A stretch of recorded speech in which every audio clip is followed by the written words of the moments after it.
question. So someone help me out. I know that we finished the difference between tropical cyclones and temperate cyclones. I do know that we were somewhere around savanna climate, but still not exactly. I don't know the exact location. So please help me out. Anyone, go for hand raise. Okay, you can tell me. Yeah, we were in steppe climate, but within steppe, I don't exactly know where we were. I like usually when the class is over, like when I come to the next class, I know this is the statement which is finished. So that's why I'm asking. Okay, just help me out.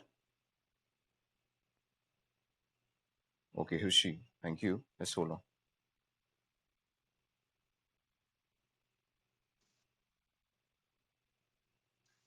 Hello. So we have completed Steppes climate Okay, so and this we were economic. in economic development.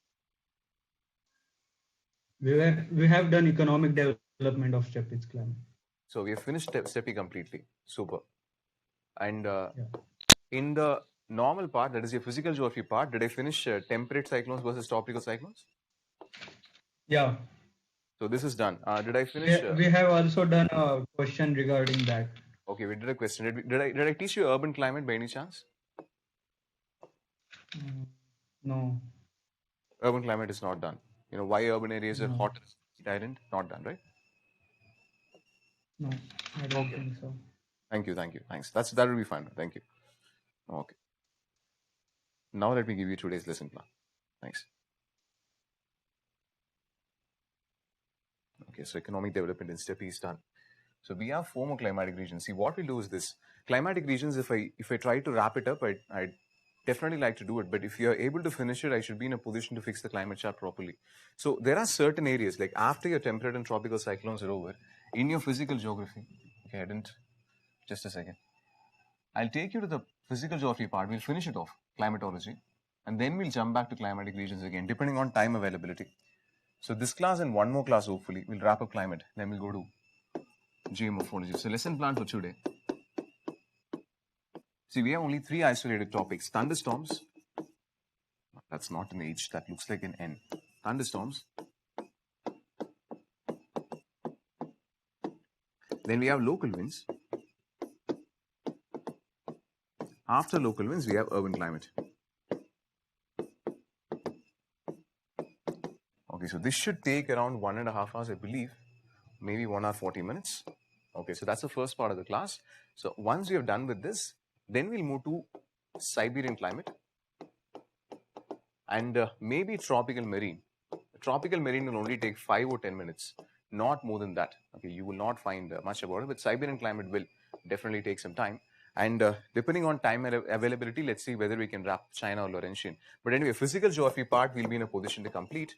Okay, next weekend, any time I get a 5 to 7:30 session, I will wrap up climatology and start with geomorphology. Okay, so thunderstorms should take between 20-25 minutes. Local winds usually 35 to 40. And urban climate is a very small topic, it's 15. Cumulatively, let's see, 1.5 hours. Ready? So the first topic for today is thunderstorms. Thunderstorms. And let me tell you this, as usual, I made the same mistake. I've written on slide number 30. It's okay. Start from the first one. Is there an option for moving slides? Oh, there it is. Okay. But if I do it, it'll take years altogether.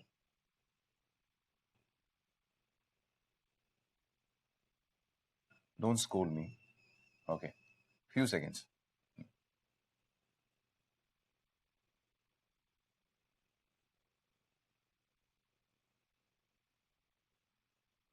Trying to get organized, that's all. Happens to everyone once you cross the age of 27, 28. You want to become very organized in life. Nothing will happen, don't worry.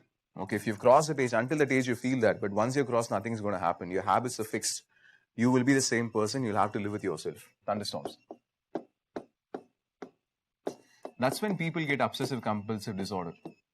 You know, when you can't control major things in life, really can't make things happen, then you try to control things which you can, like arranging the slides on a board.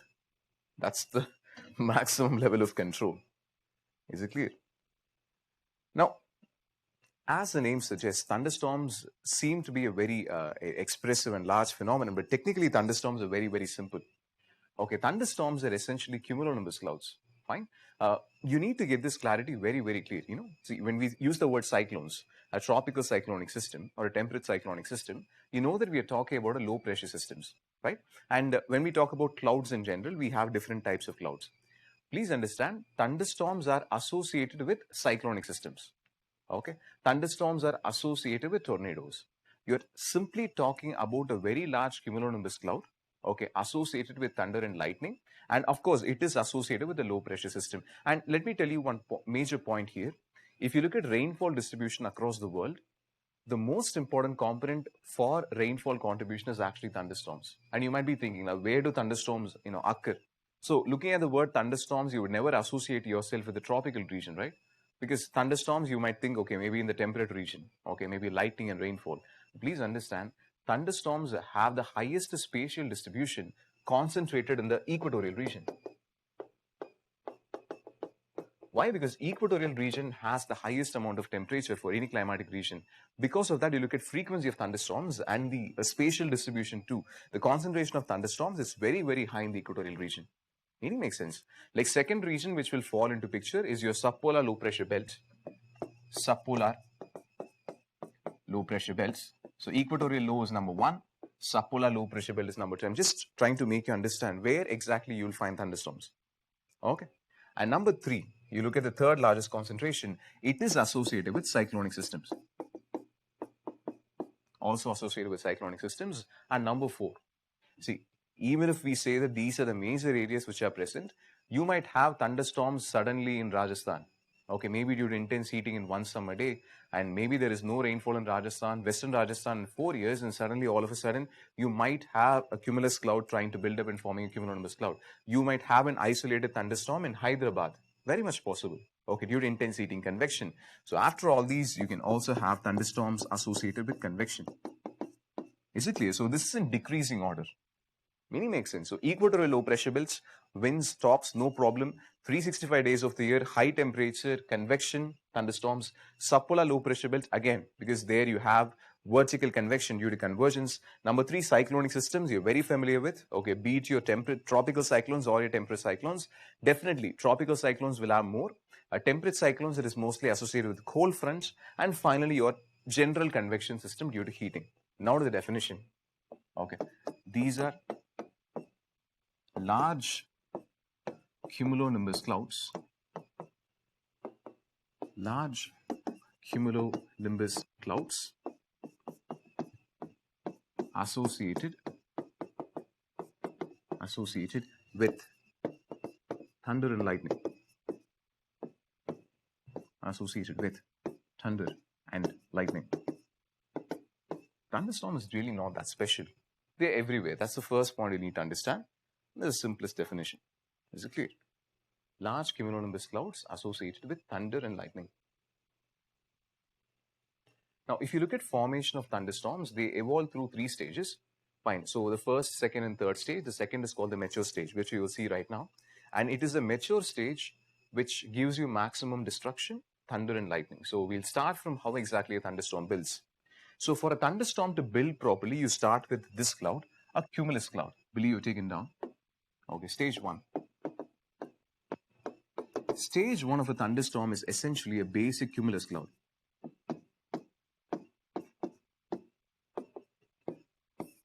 If you think back to the discussion associated with cloud formation, I might have told you, I might have given a hint.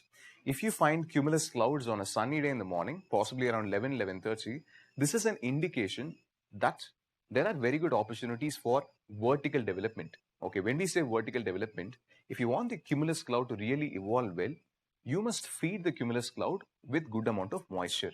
Now, how do you feed the cumulus cloud with very good amount of moisture? You enable a very good updraft. Okay. Updraft is the terminology which is used for indicating warm rising air.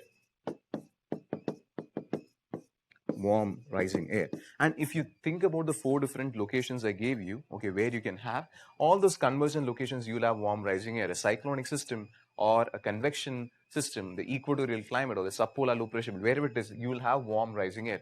So cumulus clouds need to be fed with large amount of moisture. Where air passes move up through adiabatic expansion and cooling, begin to increase the size of water droplets, the number of water droplets in the cloud begins to increase in size. Updraft. Fine. The second stage is the most powerful stage of a thunderstorm.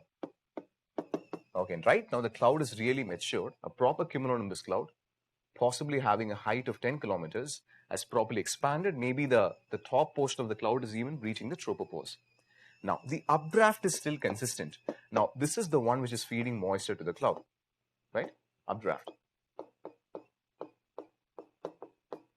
Now, if you picture the cloud right now, with enormous amount of moisture and increase in size of water droplets, the cloud is supposed to provide you rainfall. And of course, there is precipitation. Listen carefully. Think back to the definition of precipitation. Precipitation is when water in liquid or solid form will reach the Earth's surface. Now, and precipitation will happen only under one simple condition. The weight of the particular water droplet or ice crystal, which you take into consideration, should be heavy enough so that it is able to be attracted by the Earth's gravity. So the gravitational attraction or the gravitational force should be strong enough to overcome convection.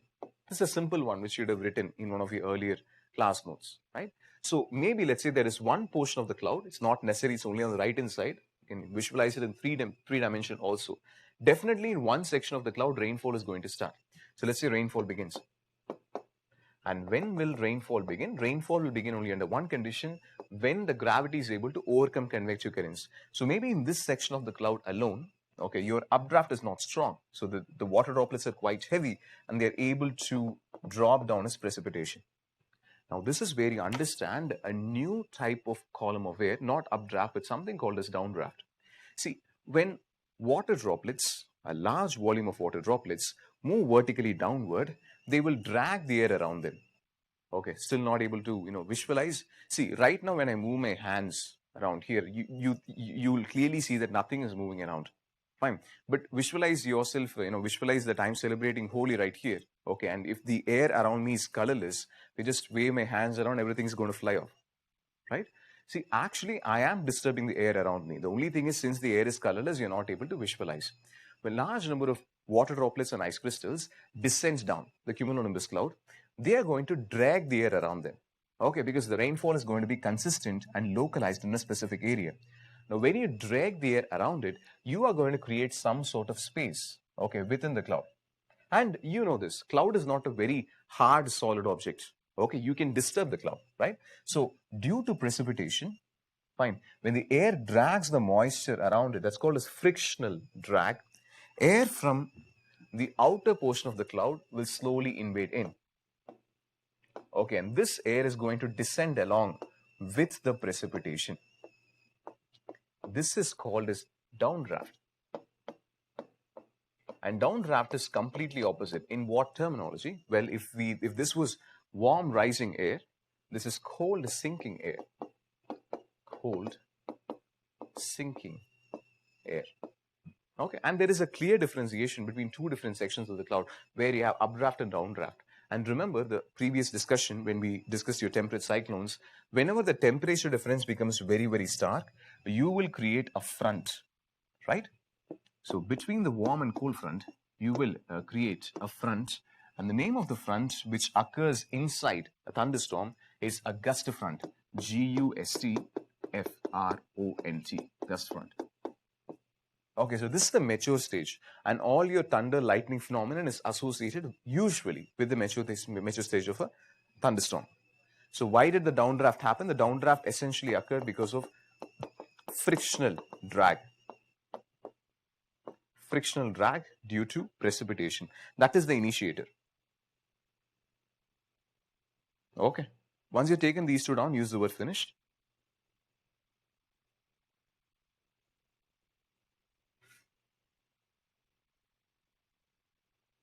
Just let me know.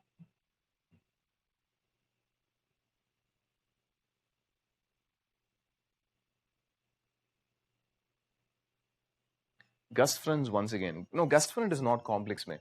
Okay, the word gust is a terminology which is used associated with thunderstorms, that's all. Front you clearly know. Front simply means a boundary between warm and cold air, it's a boundary which separates air mass and its surroundings. Now, when you have two different streams of air, there will be a temperature difference. A temperature difference is there. Naturally, a front is getting established. That's it. Because this air is warm, updraft is warm, and the downdraft is very cold. That's it. Okay.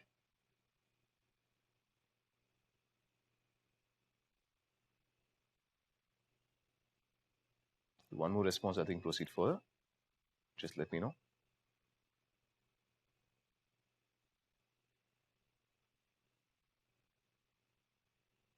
Okay, thank you. Now, this mature stage of a thunderstorm can sustain itself. It depends upon how good your updraft is, because updraft is the one which is going to feed moisture into the cloud. Fine. So usually it is for several hours. Fine. Now, when we say several hours, we are talking about a timeline of 6 to 10 hours, but in extremely rare cases, let's talk about the cold front. Okay, in a cold front where there is where there is consistently warm air being forced by your cold air, there you can have consistent thunderstorms spread over maybe a few days also. But usually, you take the equatorial climate, for example, rainfall will be there only for a few hours. Then again, tomorrow morning, the heating has to take place. So coming to your stage 3. Stage 3. Stage 3 is a reverse process. So in this condition, this large cumulonimbus cloud is going to decline to a smaller cumulus cloud where downdraft alone is going to dominate. Because what downdraft does is that downdraft takes out the moisture, because there is going to be precipitation. Okay, so when there is more and more downdraft, naturally the cloud will decline in size. Now, this can happen in two ways. Fine. All you need to make sure is that the convection should get affected. The updraft should be affected. Correct?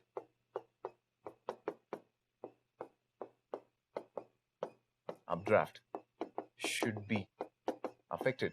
That can happen in two ways. The most basic way is that surface begins to cool. And when does the surface begin to cool? It's during your evening and night time. Again, some might say, sir, I've seen thunder and lightning in night time also, maybe in 2 a.m., 3 a.m. Yes, but it's the process would have gotten initiated much in the afternoon than in the evening. The remnants would have definitely been in the night. Even I've heard thunder and lightning, and it can happen even in 3 a.m. and 4 a.m. But the point is, if you're going to have more and more rainfall, eventually the thunderstorm is only going to decrease in size. It's not that you wake up, it doesn't go for the entire cycle. Meaning makes sense. So first thing is surface cooling. Once surface begins to cool, okay, deep into the evening, night, and then the early morning, definitely you're not going to feed in too much air or too much moisture into the cloud. It will decrease in size. That's the first one. Second one is when the cloud moves over the area. Cloud migrates away from updraft. Away from updraft. Now, this is possible when your wind system is stronger. Possibly something like a huge gust, maybe a monsoon system is driving the clouds away. Or if not a monsoon system, maybe the permanent winds are playing a role. Or maybe in the microclimatic region, there is a sudden change in temperature which moves the clouds away. Because once you move a cloud from a location of updraft, it is not going to receive as much moisture as expected. So usually it is these two phenomena which will drain your updraft. If you stop your updraft, then naturally downdraft dominates and brings your cloud to its original size. Now, this is the general process of my moving from stage 1 to stage 2 to stage 3. Now, what we will try to understand here is thunder and lightning. Okay, in this mature stage, we have those two processes. Is it clear? And before explaining thunder and lightning, let me tell you this. What we have is only an expected hypothesis. Okay, we don't have a very clear theory. Okay, it's based on electrostatic discharge. Essentially, that is it. Okay, so let me explain thunder and lightning. Is it clear? Thunder and lightning. Mostly associated with the mature stage, because that is when you have large amount of cumulonimbus clouds. Fine. So before writing the definition, let me explain the process to you, and then it will be much easier for me to write the definition. This topic around we'll do inverse. Is it clear? Because the process is more hypothetical. The reason being, it's not that we are unable to generate, it's not that we cannot generate thunder and lightning. We have very big laboratories where your high voltage engineering studies go on and they try to replicate the phenomenon which goes on in nature. But the point is, we only have an acceptable theory. It's not perfectly clear. Okay, so that is why. See, understand that thunder and lightning is basically a result of ice particles breaking up. So to understand about ice particles breaking up, let's talk about one fundamental property of water, anomalous property. Anomalous property. You know this already, I'm just recollecting.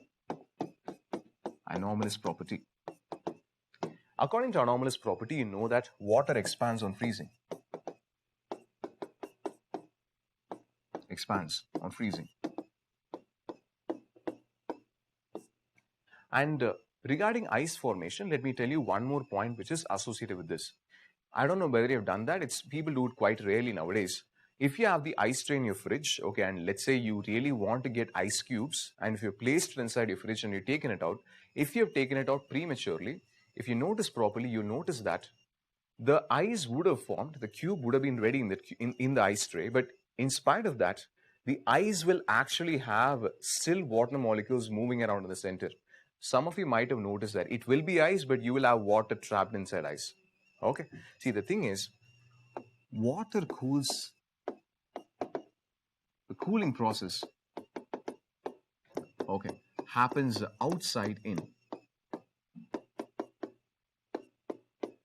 Happens outside in. Okay, so if you have several water droplets,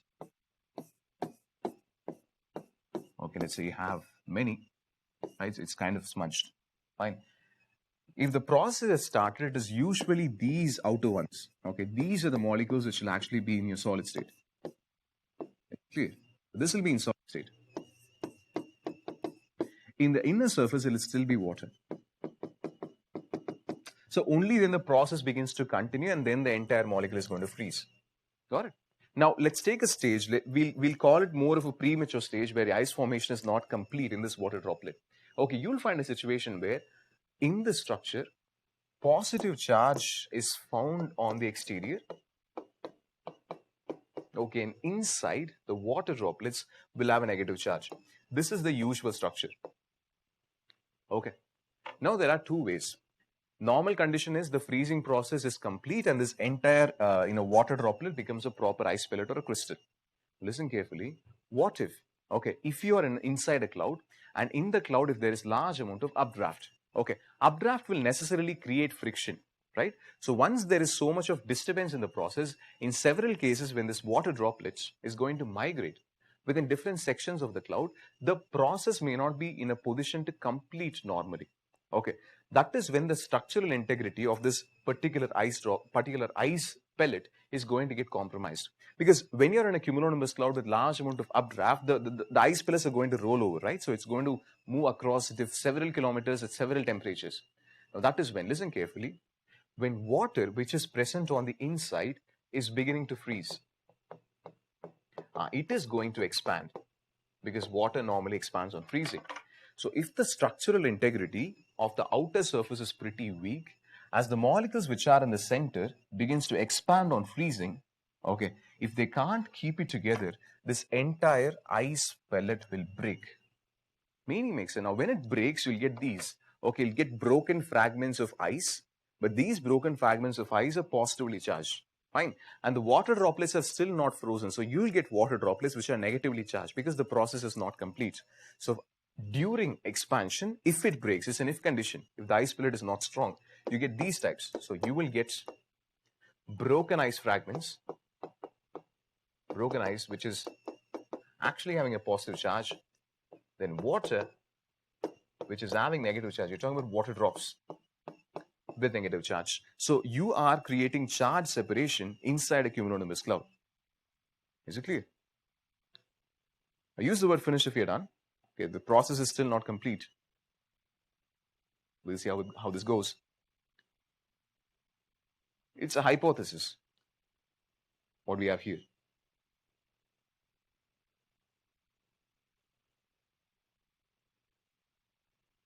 Two response. One more, I'll proceed further. Slide 5. See, slide request, I'll take it up later. No problem. Thank you. Slide 5 is this.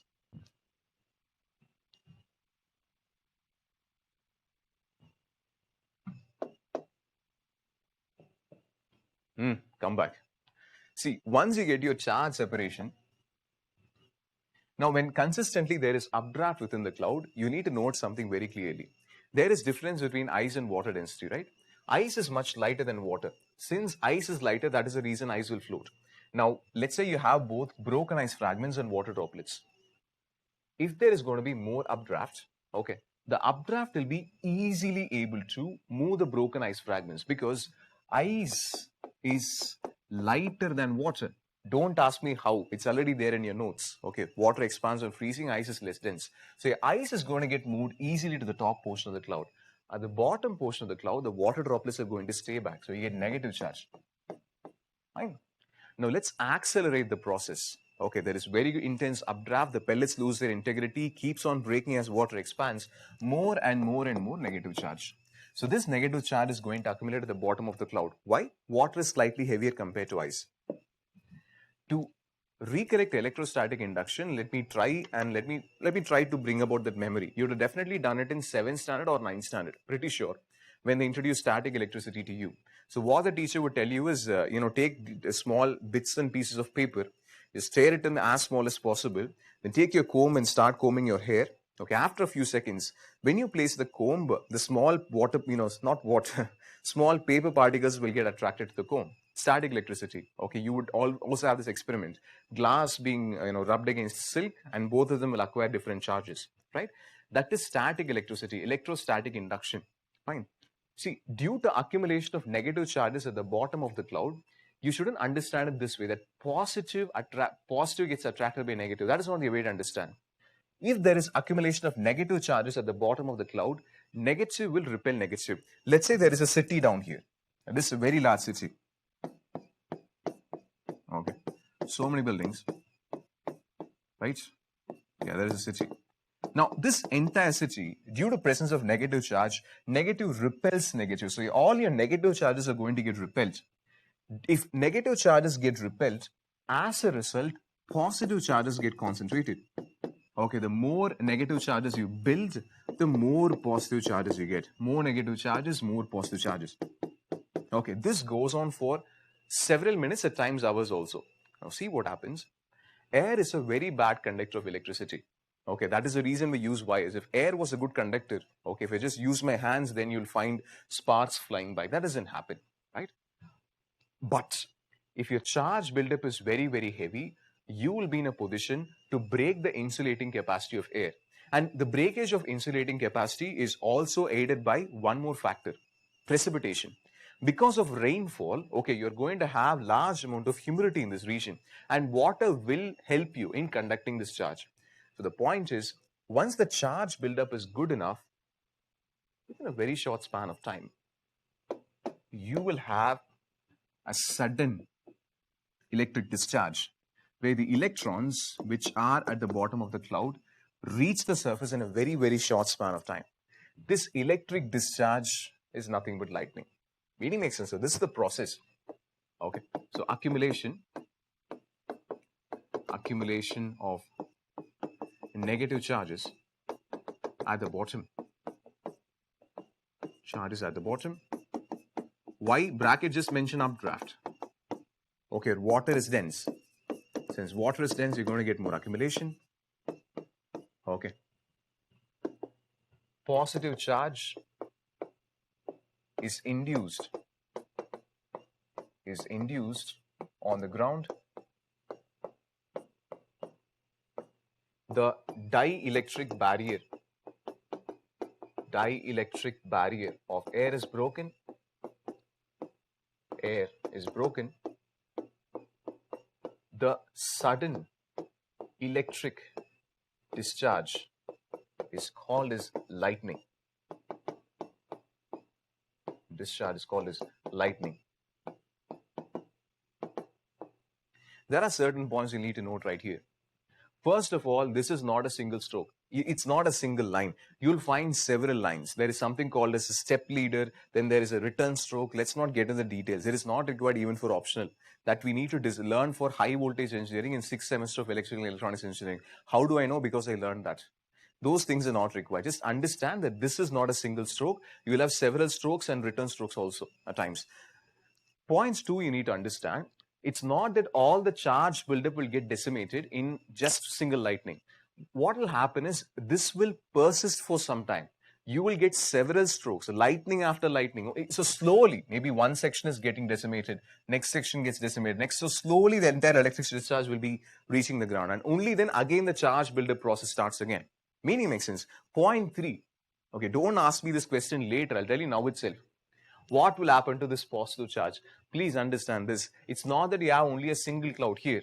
There are several clouds in the atmosphere. Okay, you can have lightning between one cloud and the other cloud. Maybe there is one more cloud, a bigger one right here.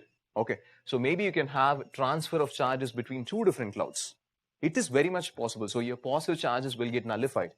Meaning makes sense. So you will have lightning between clouds. Number 4, don't ask me one more question. What question? When clouds come and hit, will lightning come? That's a stupid question to ask. Please don't say that. It's not that clouds can hit. They are not two solid fists. When clouds come and hit, clouds can move close to each other. Clouds can overlap. When clouds begin to overlap, yes, of course, water is a very good conductor. It makes it much easier for you to discharge. Meaning makes sense because you take two different charges and place close to each other, there will be lightning. So please don't ask the question. That's a wrong way to frame the question. If clouds come and hit, will lightning come? It's not clouds hitting. Clouds moving very, very close, overlapping. Okay, they're not solid objects. That's why. Now, you still might be wondering what exactly is thunder. See, thunder is simply a result of lightning. It's an associated process. Think about this. Within a short span of time, there are so many air molecules here. Nitrogen is there, oxygen is there, and all that. So within a short span of time, all the air molecules which are present along the path of lightning will get expanded. Okay, they'll get cracked. This expansion produces a crackling sound. Okay, and that expansion is nothing but thunder. That's all. Thunder, again, is just an associative phenomenon. I'll write it here. Okay. Lightning expands the air molecules along its path. Air molecules along its path in a very short span of time. Very short span of time, producing thunder. So that is thunder. The air getting broken down, breaking air. Okay, just flash through, that cracks air. That is called as thunder. So thunder is simply a result of lightning. Okay.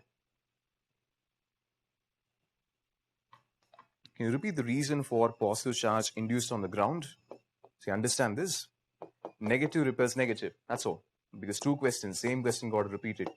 Negative repels negative. So once you repel negative, okay, then naturally positive charge gets induced. That's the way it works, isn't it?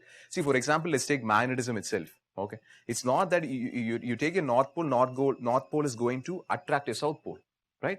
You place two like poles together. North is going to repel north. See what happens when north is going to repel north. It is the south which will be actually tilted towards the north. Same phenomenon happens here too.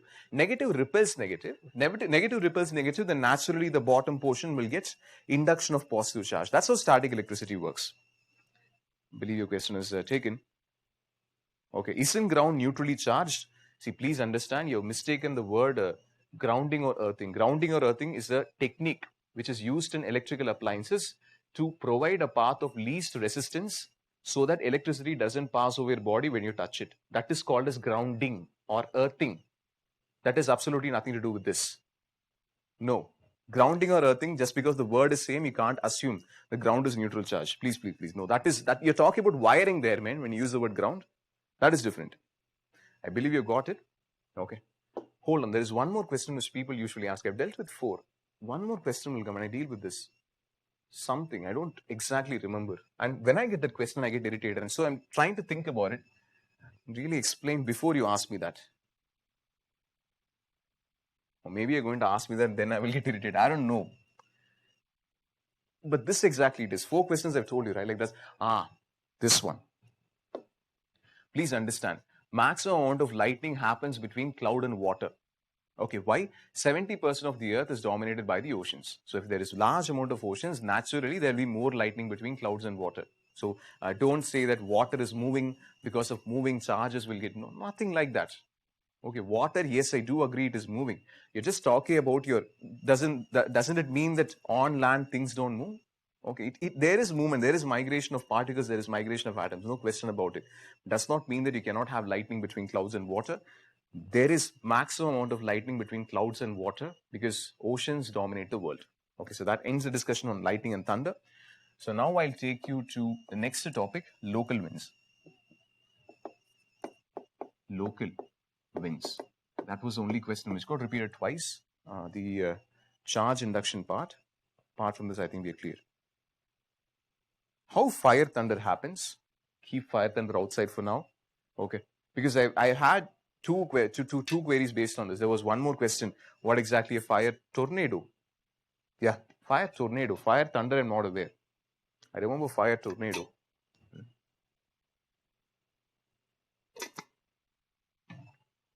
I'll have to say I'm not aware of fire thunder exactly. Sorry, do not know me. Okay. So let's try to understand what you mean by local winds here. See, the permanent wind systems of your planetary wind system of your trade winds, westerlies, and polar easterlies are consistently present throughout the year. Not just present throughout the year, they are macro scale winds.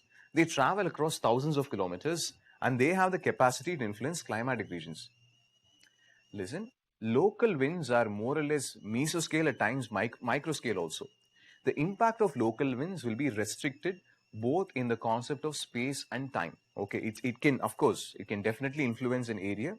In certain cases, we will see periodic winds, okay, only a few kilometers maximum. Okay, only a few kilometers. When I say few kilometers, possibly 2 or 3 kilometers. And we have one more classification, like within local winds, we'll have seasonal winds. Seasonal winds, of course, they can act over hundreds of kilometers, but again, even if we say hundreds of kilometers, they won't act over a long time, possibly for 7 days, maybe for 10 days. Okay, so they're heavily restricted. So that is the point. They are heavily restricted in both time and space. Time and space. They mostly affect weather systems.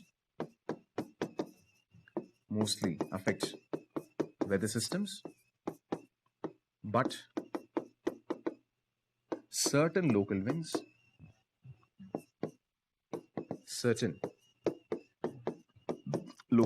can define the climate of few regions. Now, I think you understand the second part of the statement. When we say climate, we always talk about long-term average. So in certain cases, if the local wind is associated with the climatic region, we will see seasonal winds. Like at this time of the year, for example, October or November, you will definitely get this wind. Okay, it becomes part of your climate. Okay, for in India, for example, India, you have the Lu wind, okay, which flows in northwestern part of India.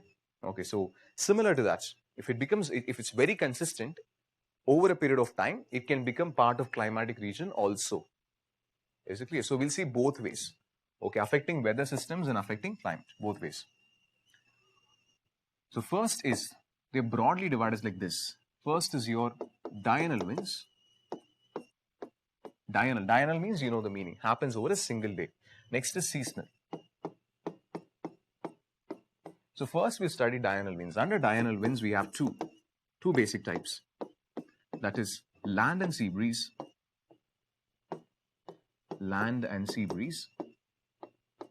Number 2 is mountain and valley breeze. Mountain and valley breeze. Okay. So we'll finish diurnal winds. Like one is quite easier for you. The second one will take time. Then if charge passes to the ground, how people get affected? See, if charge passes, understand again, electric discharge is nothing before human beings. Okay. If ground is there, cloud is there, charge passes, no problem. If you stand in the way, you will die. Because your human body is made of 70% water. You will get affected. Meaning makes sense. See, that is why in tall buildings, they have lightning arresters. In temples, for example, in churches, for example, in mosques, you take Chennai, in College of Engineering, Guindy, the main building has a lightning arrestor. So tall buildings make sure that they have lightning arresters. So a lightning arrestor is available, which is a metal object, which is very, very sharp, will help in static electricity. Lightning will pass through this building. Okay, so directly to the ground without passing through any human being. So that is the aspect of lightning arrested design. Now, you stand now, 70% is water on your body. You're dead, man. That's it. How does it affect human beings? It will affect. You don't want to stay near lightning. Is it clear? It's very dangerous. Because electrons are flowing through your body. Electrons flowing through your body is nothing but electricity. You'll get electrocuted, man. Is it clear? You will die. We will die. No one has the capacity. I don't know whether there is any Marvel or DC superhero who can catch lightning. Only person whom I can think of right now is Shazam.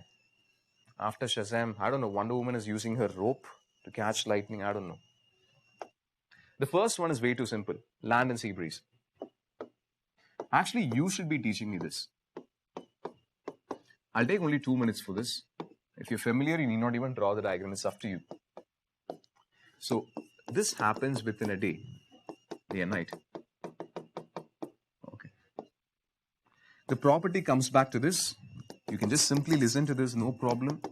I leave it to you if you're very familiar. The property is this, differential heating of land and water. Don't scold me for repeating the same property again. It's the same topic.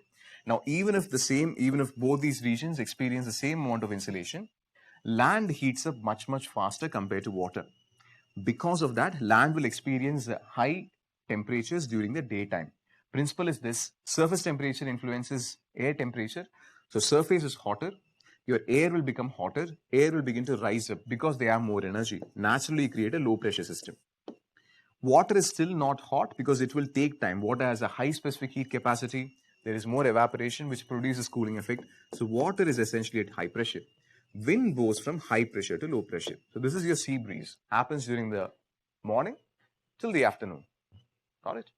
You take your night time, land becomes cooler much, much faster. So surface temperature influences air temperature, land is cool. So it settles down, high pressure. But water, all the heat which it was trying to process since morning is properly exhibited only during your evening and night time. Surface temperature influences air temperature, air becomes more warmer, air begins to rise. So this is at low pressure. Wind blows from high pressure to low pressure. This is my land breeze. Land breeze during evening and night. Sea breeze during your morning, afternoon. Okay, I don't know whether any one of you tried it. You go to your beach around 4:30 in the evening and stay there till 8:30. You will see the transition. That is when your sea breeze will slowly become, sea breeze will slowly become your land breeze. Okay, that's the time period. Okay. Thor, oh, okay, fine, thank you. Flash can release lightning, exactly. Extremely fast. See, friction, இதுக்கு மட்டும் answer வருது. Non-Tamil speakers, இதுக்கு மட்டும் answer வருது means answering for this alone. Is it clear? Thor, yeah, god of thunder, no?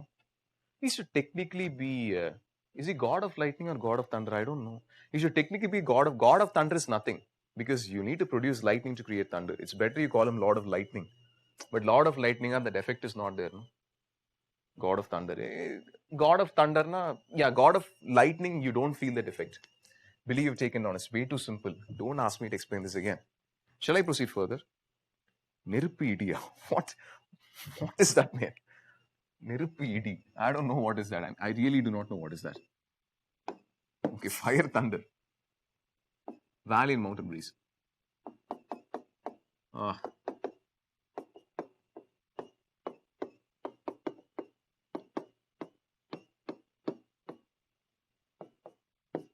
See, every batch, they ask me to repeat this for a second time.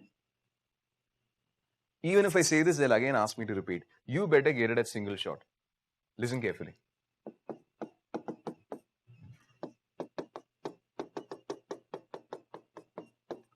Second type of diurnal wind, slightly different from your land and sea breeze, slightly complex. You need to apply your mind. Listen. First, let me apply the statement. Let me again attest the statement. See, mountains are cooler compared to valley. With increase in altitude in the troposphere, temperature will decline. I am not contradicting that statement. That is true. But please note, for a very short span of time, possibly between 11 a.m. and 2 p.m. in your morning and afternoon, that is the time period, 11 a.m. to 2 p.m. In these 2.5 to 3 hours, your mountain will exhibit slightly higher temperature compared to valley for a very, very short span of time. Now, why does this happen? Now, this blanket which I have drawn is nothing to, it's just to show the thickness of air. Okay. So, if you have same amount of insulation, you clearly know that the pressure in the mountain is going to be less, because with increase in altitude, you're moving away from gravitational force. So maximum density of air molecules is here, less number of air molecules. So less number of air molecules, less air. Okay, here you have thick air. See, it's much easier for insulation to reach the mountain. Of course, it will get re-radiated and there will be trapping. Meaning makes sense. So that is why the mountain top or the hilltop will get heated easily. Heated easily. Compared to valley. Take the valley on the other hand, thickness of air. So because of thickness, there is more refraction. Okay, so this will take some time. Takes time. Only for a few hours. So I'll make this very, very clear. Only for a few hours. Mountain is cooler. I'm not contradicting the statement. That's the first thing which comes. Okay, we already discussed that. So this is the idea. Surface temperature influences air temperature. Since this heats up easily, here you will experience low pressure.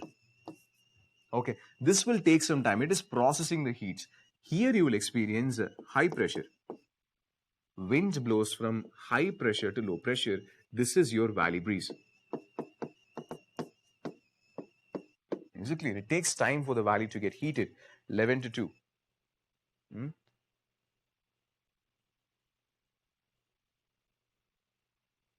Okay. Now use the word finished if you're done.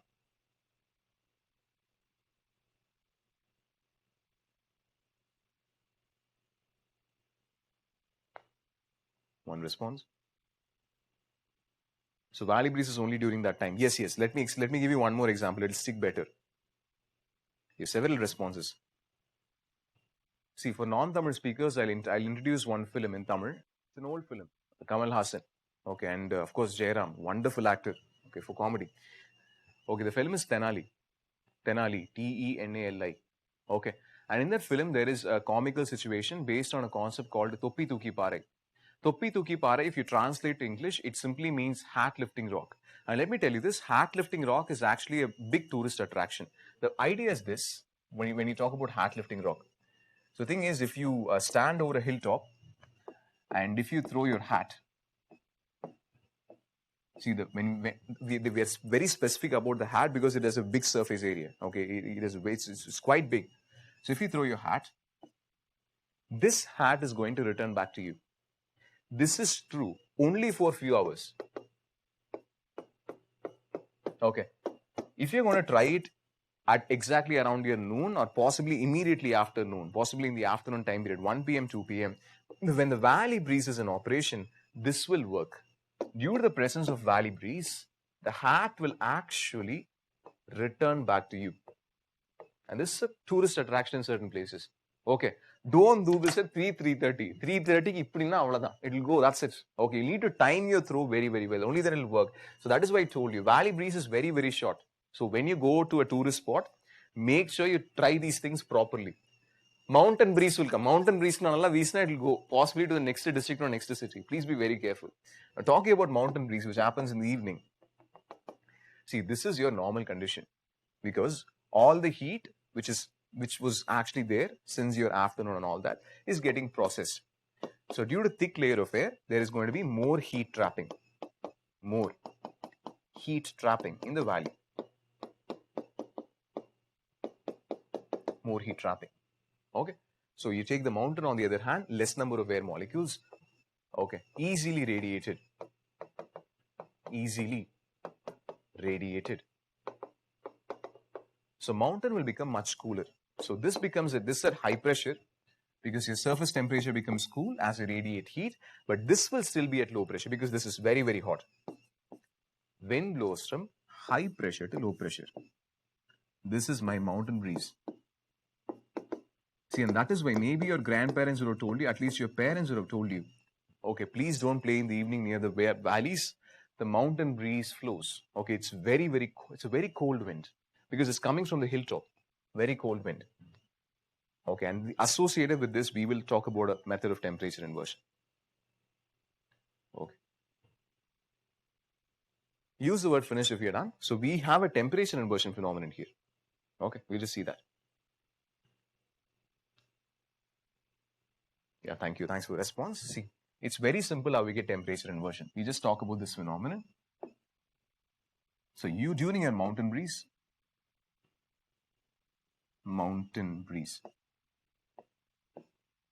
okay, so already the air is cold air, right? So the cold air is going to move towards the valley. Now when the cold air moves down, the valley was already hotter, so the warm air is going to be displaced. The warm air was displaced. Okay, see what happens with increase in altitude. With increase in altitude, temperature will increase. This is called as valley temperature inversion. Valley temperature inversion happens during evenings.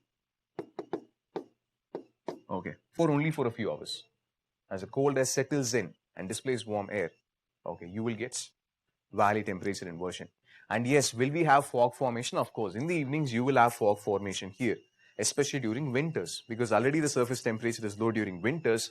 Along with that, if cold air invades from the mountains, for a few hours immediately, you will have formation of fog. Cloud formation will happen at the ground surface. So I don't know, like fourth type, fifth type. Stratospheric temperature inversion, upper atmospheric temperature inversion, radiative temperature inversion in deserts, frontal temperature inversion in temperate cyclones. Fifth one, valley temperature inversion. We have one more type, which is a variation of frontal. We will see that, no problem. Okay. Now we are going to go to seasonal winds. So this is with reference to your diurnal winds. Next is seasonal. Seasonal, as I told you, we'll be understanding based on different locations of the world. Let me write the names before we start. Seasonal winds. Okay. Seasonal. So let me give the names actually. See, first we are going to see a type of wind called as foehn wind. Within foehn we have three. Foehn, we have Chinook, we have Santa Ana, then we have Mistral, Sirocco, Harmattan, Berg. Okay, and one for Asia, Buran. See, the list is very exhaustive. Okay, we are talking about major ones which make news and are related to certain level of economic activities, not economic development, but economic activities. Now and then they can definitely make some marked changes in climate. So two types of questions can be asked when it comes to local winds and mains. First type is describe types of local winds, explain type of local winds. Don't make this error. When a question occurs on local winds or local winds and significance, people write only this and keep. See, local winds, always remember to write both your diurnal winds and seasonal winds together. That's point one. Second type of question in prelims perspective, I can ask you, maybe give you a match the following question. Ask you, okay, this is the list of local winds. These local winds are present in which continent or associated or will affect which country? That is one more type of asking question. So only two types, one in mains, one in prelims. Beyond that, you have not had variations or UPSC hasn't really asked it. Okay. So we'll start from foehn. See, I do not know how to pronounce this word actually. This is a German alphabet. It's said foehn. Okay. Foehn is not a complex wind. I have already taught you foehn, did not give a name. See?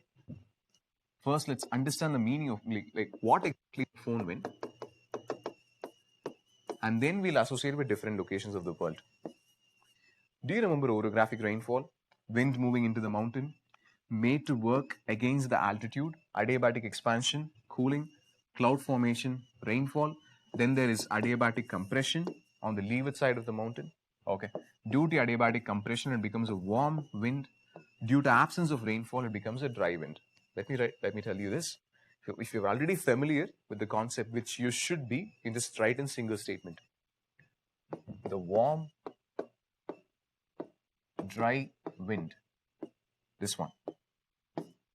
Warm, dry wind on the leeward side leeward side of a mountain. Warm, dry wind on the leeward side of a mountain. That is called as FON. F-O, that's not technically an O. Cold deserts, yes, deserts. That's it. So this is actually your FON wind. You have seen it. I didn't give you the name. Warm, dry wind on the leeward side of a mountain is called as FON wind. Now we are going to see 3 FON winds. One is technically in Germany itself. Second and third are in North America. One in northern part of North America, a USA-Canada border, and the second one in California. Believe you're taken now. Just the first statement will do. This concept you're familiar with. Ready? So 3 different types of FON, or 3 regions of the world. So first is FON itself, 1A, FON. Okay, so this is in, just draw the diagrams along. So this is in Italy. The wind originates in Mediterranean and moves north. Okay, so you have your Alps mountains. It crosses Alps mountains and moves to southern Germany. So this is southern Germany. Is it clear? So FON wind, number 1. So this has the capacity to influence climate, at least for a week. Okay, there is sudden increase in temperature, southern Germany. Number 2 and 3, that is 1B and 1C. So let's take North America. Okay, in North America, you know the presence of a large north to south mountain range called as Rockies, formed as a result of plate tectonics, which we'll need to see.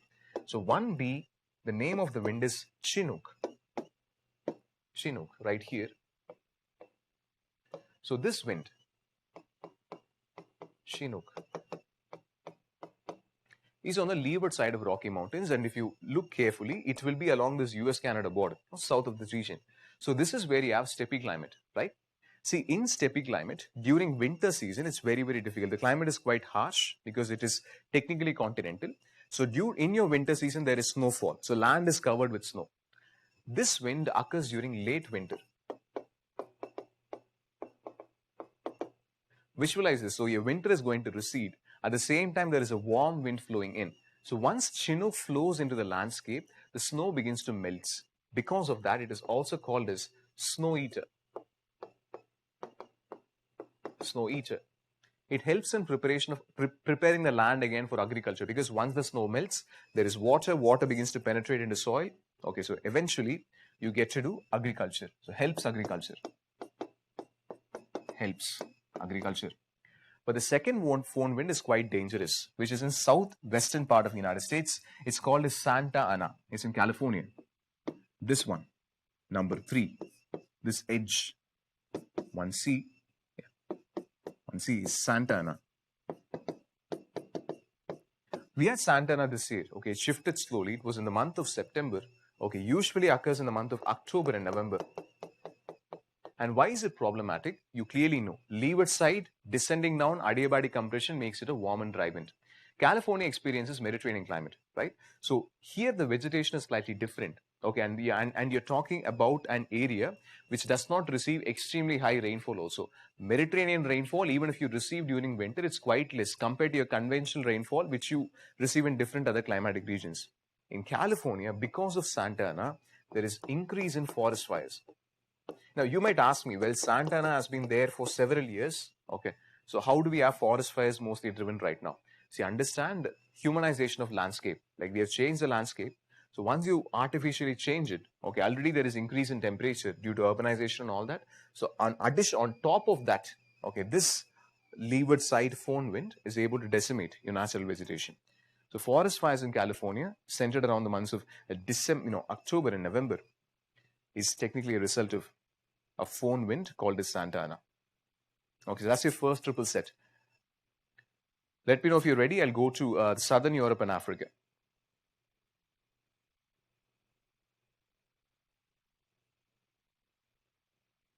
Okay. Just let me know.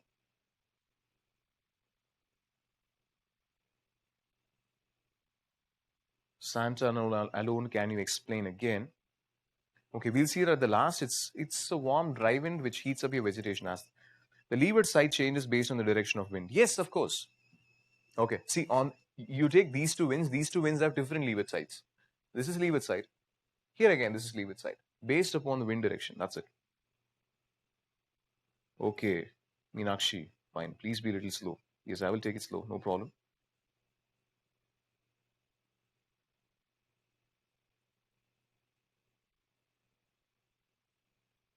What class did you have before this?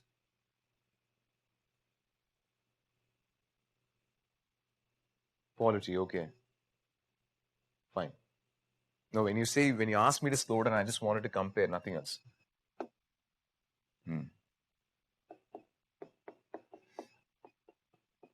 Diagram skills, people, make it faster. At least the diagrams.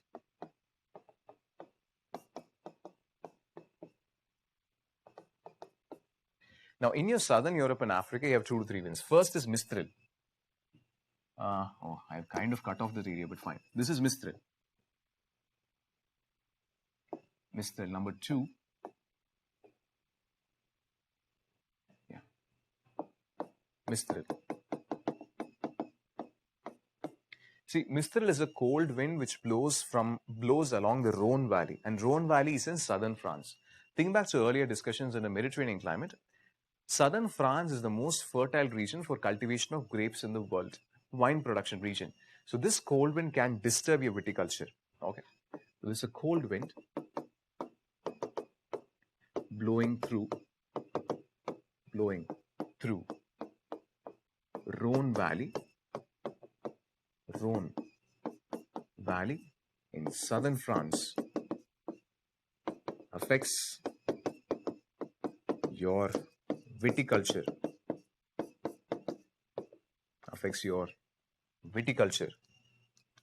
Okay. Next one was Sirocco. Sirocco is a wind which originates from Sahara Desert, moves towards southern Europe. So this is technically Sirocco.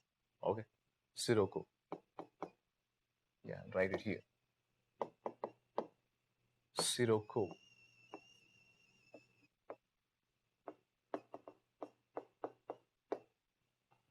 Now, Sirocco creates a certain complication because of the direction and the area in which it flows.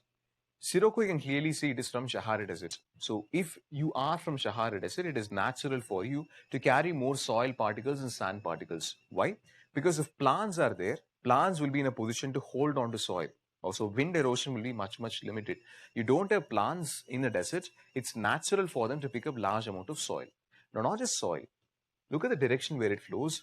It will cross Mediterranean Sea also. So it collects soil from Sahara Desert, soil, sand from Sahara.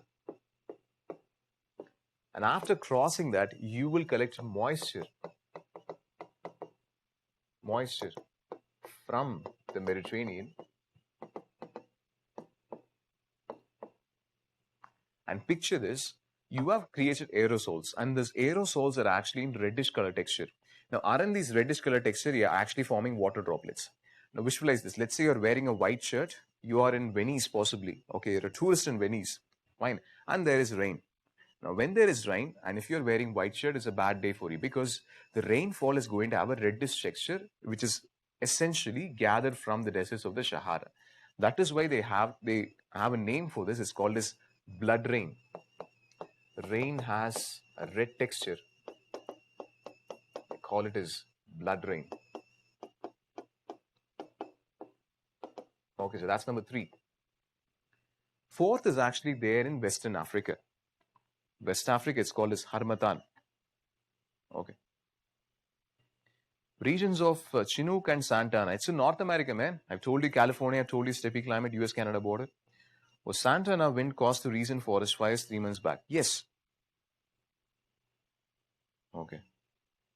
Oh, art and culture was for one batch, polity was for one batch. Okay. Yeah, no faculty forces you to draw diagrams, no? That is why it will seem fast.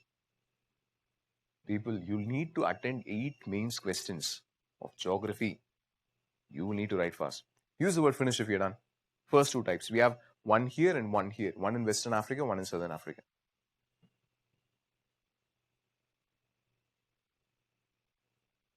Right. So talking about Harmattan.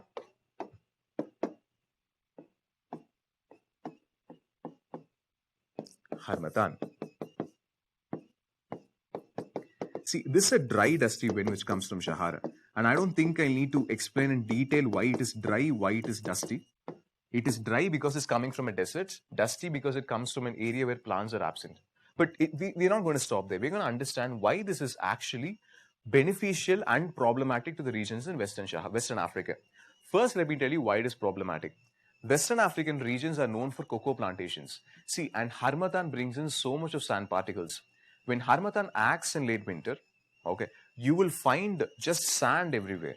Okay, you walk, it's not technically fog. Fog is you'll have cloud formation. I'm not talking about cloud formation. Like everywhere, you'll have sand particles invading. Okay, your cities invading your villages. Meaning makes sense. So Harmattan is very damaging to cocoa plantations. Damages cocoa plantations. But there is a benefit. There is a benefit. Now, what benefit are we talking about? See, Western African region is actually in a high rainfall condition. Large parts of them fall under equatorial climate. You clearly know in equatorial climate, high temperature, high rainfall. So because of that, the relative humidity is very, very high. The same problem as we have in Chennai. The problem is, if you're living near a coastal area, already the relative humidity is at 95%, 96%. At the same time, temperature is also high. So if you sweat, fine. The air parcel which is near you is already filled up to 95 to 96%. It is not going to take the sweat out of your body and leave. Meaning makes sense because the air parcel is completely filled because of consistent rainfall. So that's why you feel sultry. Same problem for Western Africa. Now look at the wind right now. This wind is a dry wind. So if the wind is dry, which means it will have more capacity to hold water vapor, right? It's coming from a desert. So if you sweat, okay, your sweat will naturally evaporate more because the wind can take up more water vapor. I think you get the understanding. I'm sending a dry water bottle. You take your sweat, put it inside the water bottle. It works like that. So that is why Harmattan is called as the doctor. Why? Because it provides relief, at least for a few days. The wind is nicknamed the doctor. Okay, because it has a low relative humidity.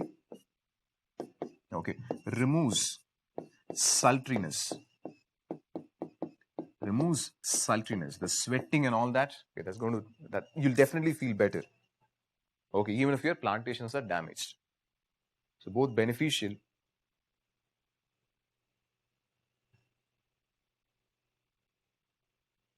Okay.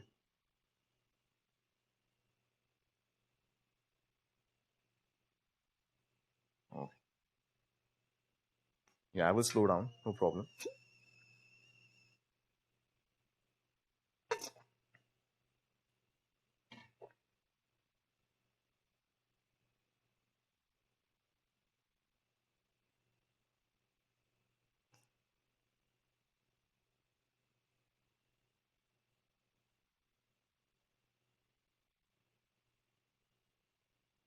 Done. Thank you.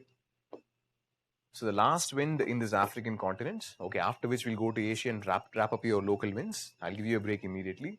Last one is Berg. Berg is right there. It's in Southern Africa. Actually, it's in South Africa. Berg. This one. Number 5. Berg. See, Berg means mountain. That's all. This wind descends down a plateau. Okay. Wind. It means mountain in their language. Dutch. Wind descending down. Descending down the plateau region. Plateau. It affects weather. Affects weather of coastal cities. Affects weather of coastal cities. Okay. Right.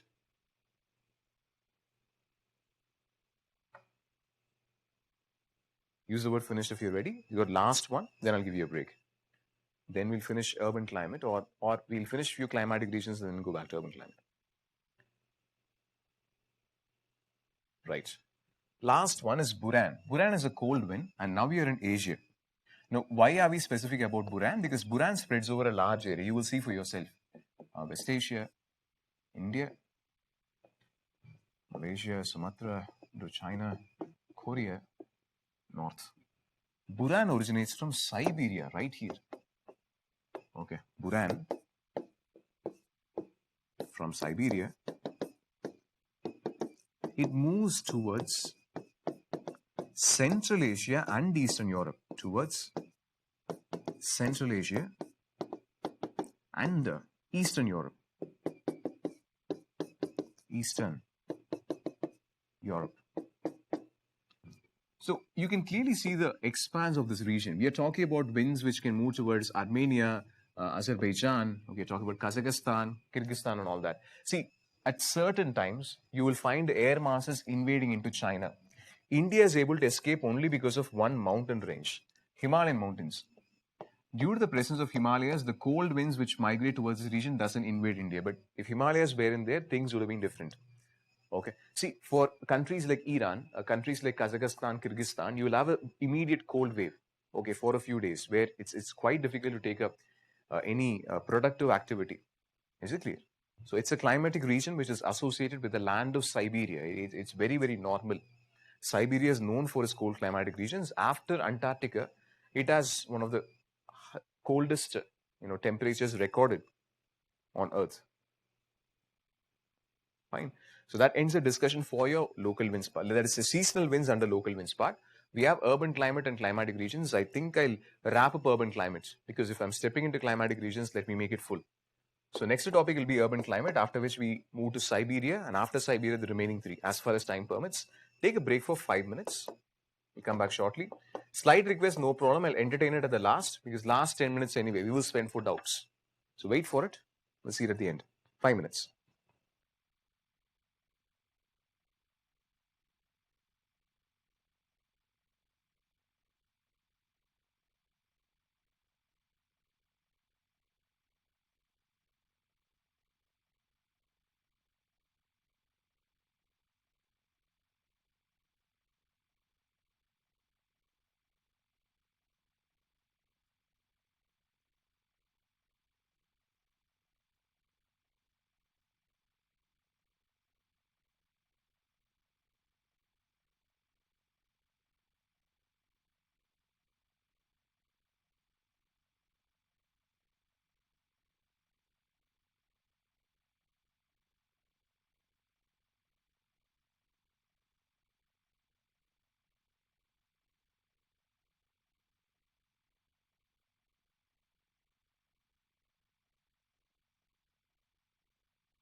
Siberia is a landlocked country. How cold has spread surrounding you? I'll ask you to explain how Siberia is a landlocked country. Okay. If you're talking about your pivot of Asia theory given in 1904 by Halford Mackinder, Mackinder was wrong actually. You can penetrate Siberia through Ukraine. Why do you think Vladimir Putin is worried about Ukraine all the time? Because that is the only way to attack Russia. Winds from Siberia can invade through Ukraine. If any doubt is there, check your Eurasia map. Okay, try to connect the points. Ukraine is a plain. Okay, the entire Russian plain is actually open. The wind can move to Ukraine. You enter Ukraine, through Ukraine you can spread to all those areas. And second question also, there is an error in assumption. What about the other mountains in Western Asia like Zagros or Caucasus? Doesn't it act like Himalayas and prevent these winds? Okay, again, I'll draw where Zagros and your Caucasus are there. Zagros mountains is between Iran and Saudi Arabia. Iran is right here. Iran will get affected. I was stressing again and again, Iran. Let's talk about Caucasus mountains. Try to look at the orientation of Caucasus mountains again. Caucasus mountains will be in this orientation, this way. Okay, it will separate Russia with the countries of Armenia and Azerbaijan. You know the news already. Nagorno-Karabakh, the conflict region between Armenia, Azerbaijan, Georgia, all these countries are there. Eastern side, only Caspian Sea will be there. Wind can move across Caspian Sea. Okay, it's not a perfect barrier like Himalayas. Second one, Himalaya is not a single barrier mountain. You have several barriers. Himalayas are the tallest and longest mountain systems in the world. These are technically hills, even if you call it as Caucasus Mountains. Okay, there are certain parts, of course, which is an elevation of more than 3,000, 4,000, but still, the orientation is not exactly perpendicular. Okay, even if you take Zagros, I know you have the atlas with you. Look at the location of Zagros. It can't prevent Iran. It's to the western side of Iran. Fine. And between Zagros, after Zagros, you'll find Caspian Sea here. You can just penetrate. No problem at all. Okay, so just look at the map. Those who asked the doubts, again, just look at Ukraine and Russia, and you'll get the answer. The person who said that Siberia is landlocked. Technically, it is not. Okay, pivot of history is more of a failed theory today. It's called Heartland. It's from geo option students will understand. Like, since you used the word landlocked, I just took the theory from there. Next is urban climate. Urban climate. Good questions, but again, if you had looked at the atlas, I think you would understand your answer. Good one, anyway. Urban climate. See, under urban climate, only one topic is possible, and that is widely spoken about, the concept of urban heat island effect. Okay. Urban areas experience slightly higher temperatures,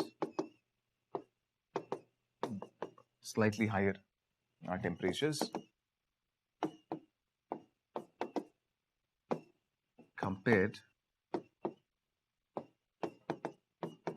to the adjoining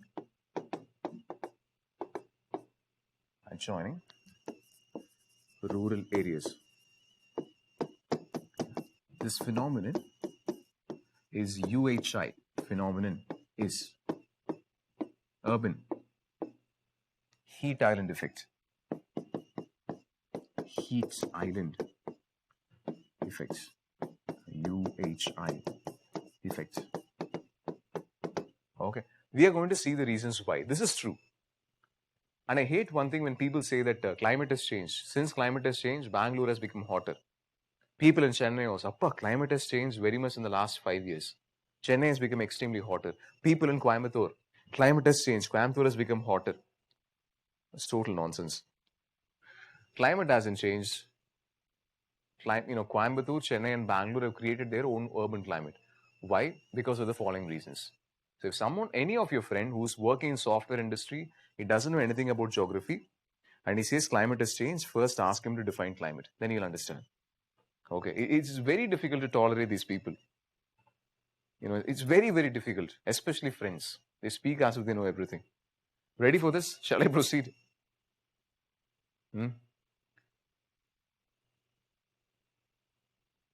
There are several reasons why urban areas are hotter compared to rural areas. We'll see one by one. Right. First one. See, first is my surfaces.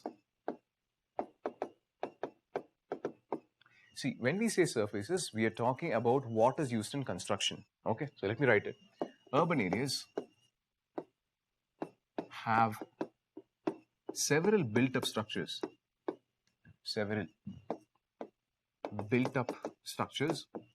And if you think about it, currently we're not using wood. See, wood doesn't heat up very fast. It will take some time. But what are we using right now? Mostly made of concrete. What is the problem with concrete? Well, concrete has low specific heat capacity. Think back to water when we discussed why you will have a very high electric bill if you use water heaters frequently, because water has very high specific heat capacity, which means it will take time for heating water.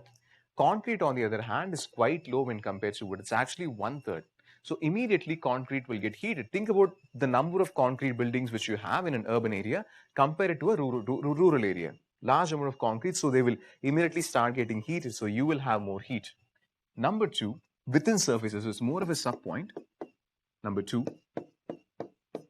road construction uses asphalt. Road construction uses asphalt, which has a very low albedo. Linking all the concepts, albedo, it's the amount of radiation reflected from a surface.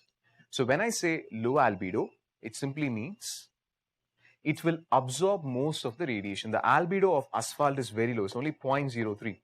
Might be having it in your notes. I don't remember whether I told you this early. 0.03. So most of the heat is getting absorbed in the roads. That's why roads are extremely hot. See, two fundamental surfaces. One is concrete surface. Second is your asphalt surface on the road. Okay. Use the word proceed if you're done. Since you asked me to slow down, I just want to be cautious.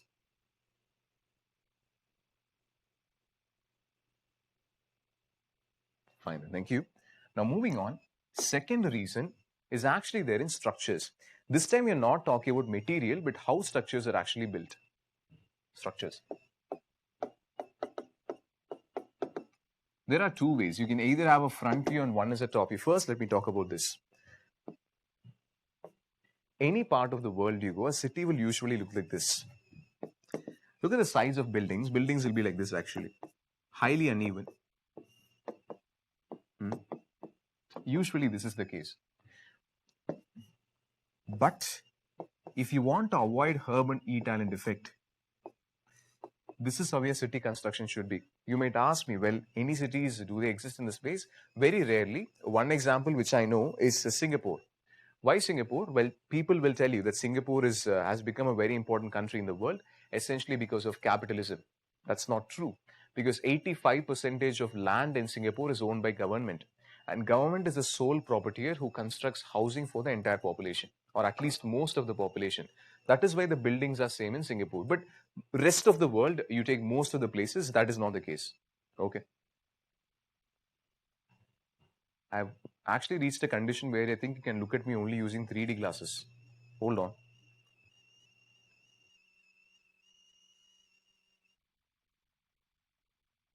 Okay, hold on, just a second.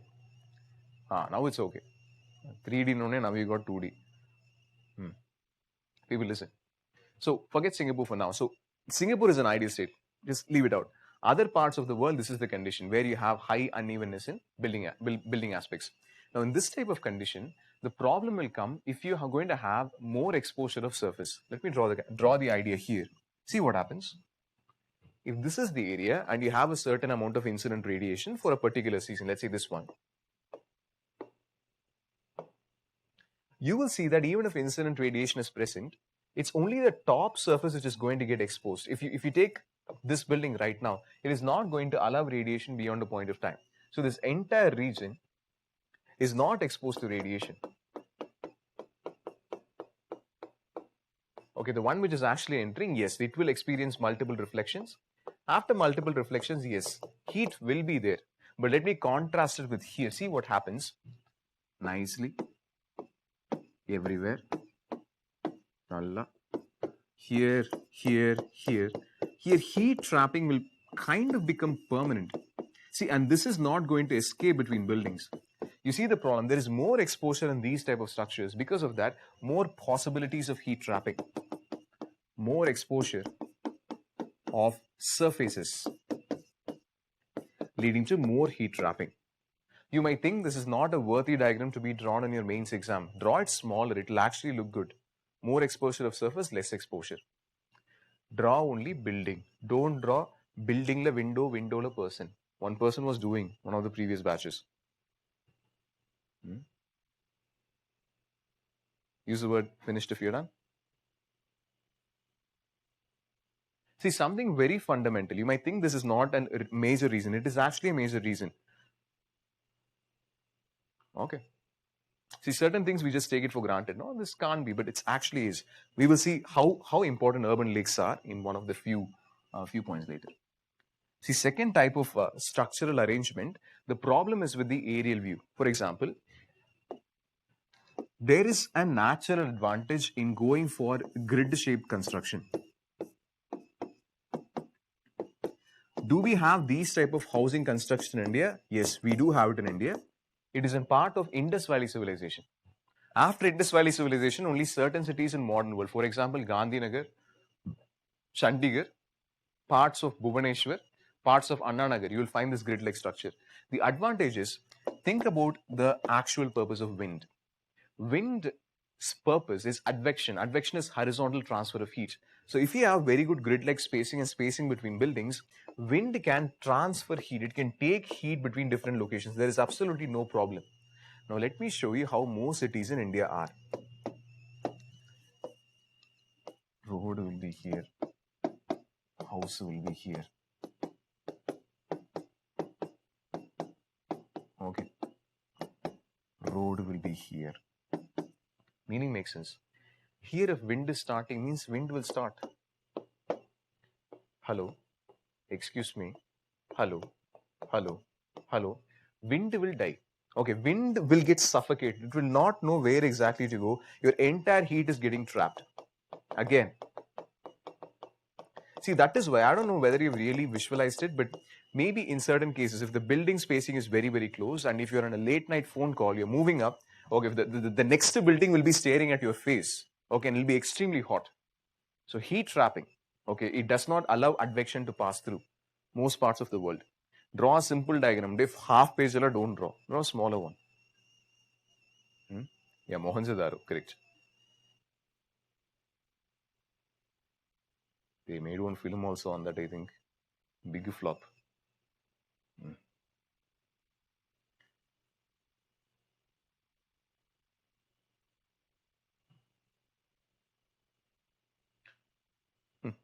Late night phone calls means you shouldn't think that, man. Every UPSC aspirant will make late night phone calls. To whom, mother. I have tortured it like anything. First 2 years of preparation. Seriously. That is the only late night phone call which I'm aware of. Every night I'll call her and complain. I'm trying my level best to learn, not working out. Is it clear? Shall I proceed further? After 2 years, I stopped complaining because I knew nothing is going to happen. Okay. Grid system creates traffic congestion problems. New York is facing the same. Rishi, agreed, man. Okay.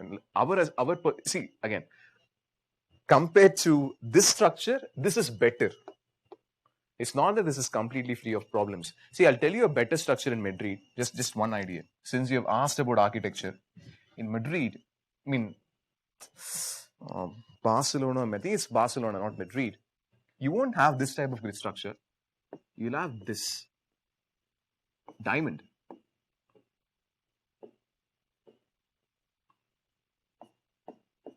See, you know what's the advantage of simple modification in architecture? It's much easier for vehicles to see. Vehicles get better visibility. Very simple modification, see? Okay, this is a better system. So, when it comes to city architecture and urban landscape, there will be variations, but point is, this is better than this for advection. Okay, Madrid or Barcelona, I don't exactly remember. Okay, for like it's a very important example for urban landscape. Number 3, trees and water bodies. See, trees are essential components. Now we are looking at negative reasons. Like if these two aspects are there, they will lead to more cooling.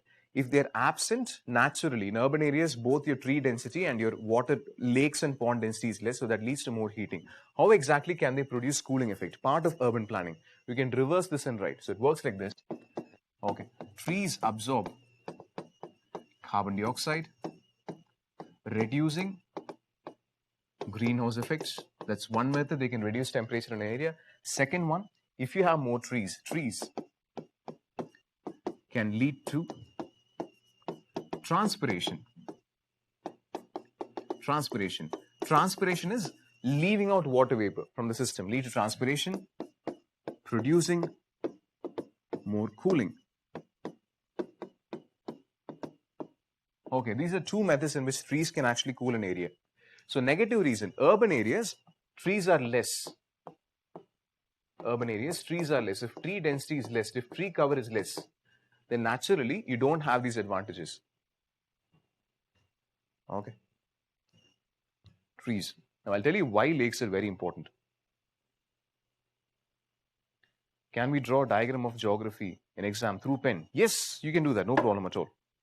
It's only about confidence. See, initially I was drawing only in pencil. After I was very confident that map I'm not going to make any errors, you can shift to pen. There are no restrictions when it comes to your answer sheet. See, when it comes to UPSC answer writing, there are only don'ts. Okay, there are 5 to 6 mistakes you can make. You don't do this mistake, rest is open. If 800 candidates, 1000 candidates clear the exam, each one will have his own strategy. Believe you've taken down. Now we have discussed about second aspect, water bodies. I do not know whether I've taught you. Possibly I'll touch this topic during latent heat. Maybe a repetition for some people. See this. If you have a lake region, okay, in an urban area, there are several advantages. I'll talk about the first advantage. Okay, then I'll tell you about other ways also. Related to urban planning, you can use that as a positive point. You know that water is going to evaporate, right? Evaporation. So evaporation is technically liquid getting converted to gas, right? So when you want to move from a lower energy to a higher energy, you will need to absorb latent heat. I think this also you remember. Latent heat.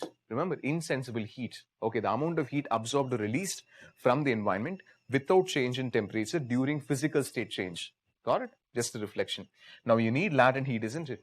Where will you absorb latent heats? The lake water will absorb latent heat from the surrounding buildings. Okay. After taking this heat, the heat will leave the system. See, actually, lakes do a ton of help.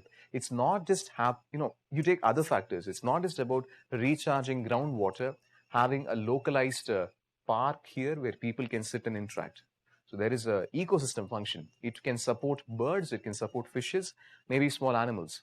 So it has 3 to 4 functions. Lakes are very essential. First is the urban heat island effect. So it helps to transfer heat. Heat leaves the system. Number 2, it helps you to recharge groundwater. Okay, groundwater recharge. Number 2. This is number 1. Okay, this is points 2, 3, and 4 are not related to urban heat island effect. Okay, just linking with urban planning. Why lakes are integral parts? Groundwater recharge. Okay, it supports an ecosystem. Fishes, birds, animals. At the same time, surrounding this area, trees can develop. So all of them falls under the ecosystem. And finally, space for social interaction. You can have parks, benches. Okay, children can play. Your old age people can come here. They can interact. They can find friends. So that's why water bodies are very essential. That is why parks are essential. You might ask me, no, lake I can understand. How can parks help? See, again, it's a peripheral point. I know that I'm slightly deviating from topic. So if this is your notebook, just put a box or something and you can write these peripheral points. There is no problem. Slightly off topic with urban planning. Why are parks and grounds important? Park, ground. Why do they insist again and again that schools have ground? Okay, it's not that if schools have ground, children will start playing, they'll become healthy. That's one of the peripheral reasons. The actual reason is there is more required for city because only in a park or a school ground, you will find soil. Apart from that, most of the urban area is only going to have concrete and roads. So which means your water doesn't percolate. During the rainy season, if you take your park or ground, since soil is there, they will remain as temporary water storage areas. So when water comes and stores here, slowly it will seep through groundwater. Only when soil is present, you can allow for percolation. Maybe children don't get to play for 45 days when there is heavy rainfall. Okay, maybe there is no physical activity in the park for 45 days or 60 days when there is high rainfall. It's okay. It will help your city. Parks are very important. The schools, insisting that schools have ground is important. It's part of urban planning. Okay, all these are peripheral points. Except point one, all these are peripheral. You can just box it up as part of urban planning. Why you design a city in such a way? Having schools, parks, and playgrounds. It's as simple as that. Okay, shall I proceed? If you're ready, or you understood all these points, use the word proceed. I'll move further. Fourth point is simple. You yourself can expand. Okay. Yeah, two responses. One more, I'll proceed further. Yeah, thank you. So always remember, like urban planning is one more peripheral question. So that's why I addressed. If they ask you about how to sustainably develop a city, these are methods. See, the fourth one is very simple. I'll just write it as a hub and spoke model. Population. Due to high population, there is more fossil fuel emissions. There is more industries. So naturally, there is more greenhouse gases, pollution. So all four are related, one over the other. Is it clear? So all these things will only promote more and more heat. You release energy. The environment has large amount of heat trapping. Okay, you don't have all these intense activities happening in rural areas. It doesn't. You take your manufacturing, happens over cities. Okay, you take your tertiary activities, happens over cities. That is why population is more. And all the four are technically a resultant, at the same time aiding population. Is it clear? So all these activities create urban heat island effect. And this ends your discussion for your climatic part, apart from your climatic regions. So if you're ready, I will flip on to the map section right now and take you to Siberian climate.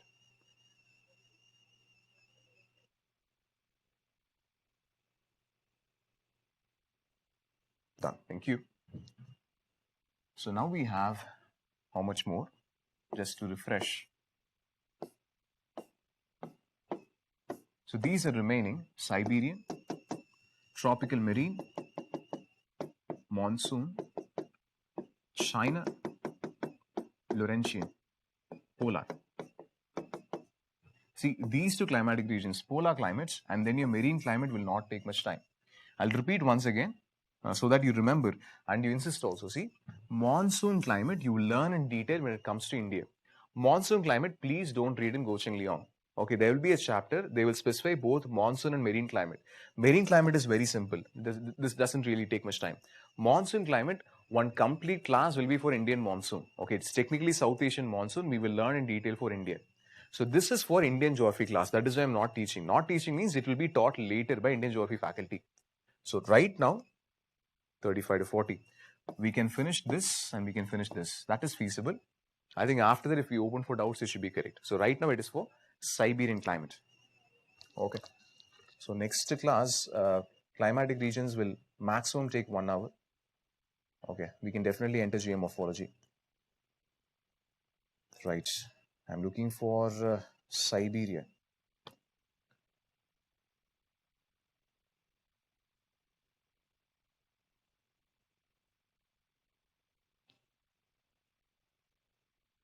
Okay, there it is.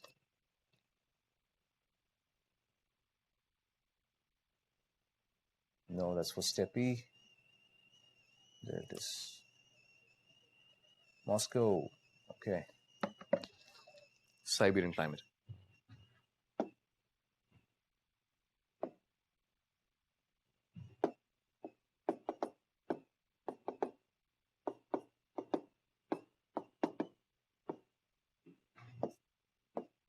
Cool temperate continental. Siberian. SIB. So Siberia is a large region. It's usually referred to the central and central eastern part of Russia. Okay, so that's why the name Siberian climate comes in. Central eastern part of Russia. Very large plateaus there. Is it clear? So it's north of steppe. So it's again a continental climate. And I will start with the map. We look at the map locations, then the climograph. Appreciating climograph will not be an issue. We'll understand how coniferous forests are different from your tropical evergreen forests. I've told you already. Once that segment is over, then we'll understand why economic development and why Sweden has IKEA. IKEA or IKEA, I don't know, but why furniture companies here, one by one. Starting from map.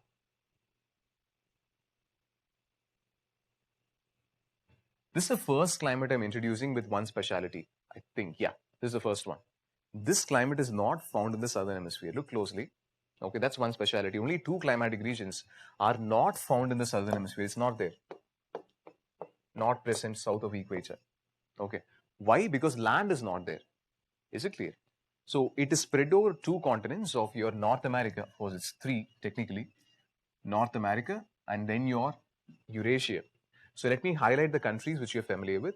So large part of Sweden. So think back again. Norway will come under British climates. Okay, west of Siberian climate in your climate chart. Norway, Finland, the largest part of Russia. Very rarely it will spread to Central Asia, but you can't include Central Asian nations. They're kind of south here. So it's technically most part of Russia, and it will spill over certain countries like, think back to map reading, Estonia, Latvia, Lithuania, Belarus, parts of Ukraine, not entire Ukraine, but certain parts of Ukraine, but it's mostly associated with Russia. You come back here, again, not total Alaska, southern part of Alaska, and then southern Canada. Is it clear? And your area surrounding, not completely, but certain areas surrounding your Hudson Bay. I think you remember Hudson, a son who lives in a beautiful fort. This is your Hudson Bay, right? So parts of Canada which surround Hudson Bay from the south. So these are the larger sections of the world, and you see it's mostly continental. Okay, rarely coastal. Certain parts it extends towards coastal area too. And there is one speciality when it comes to this climates in Eurasia.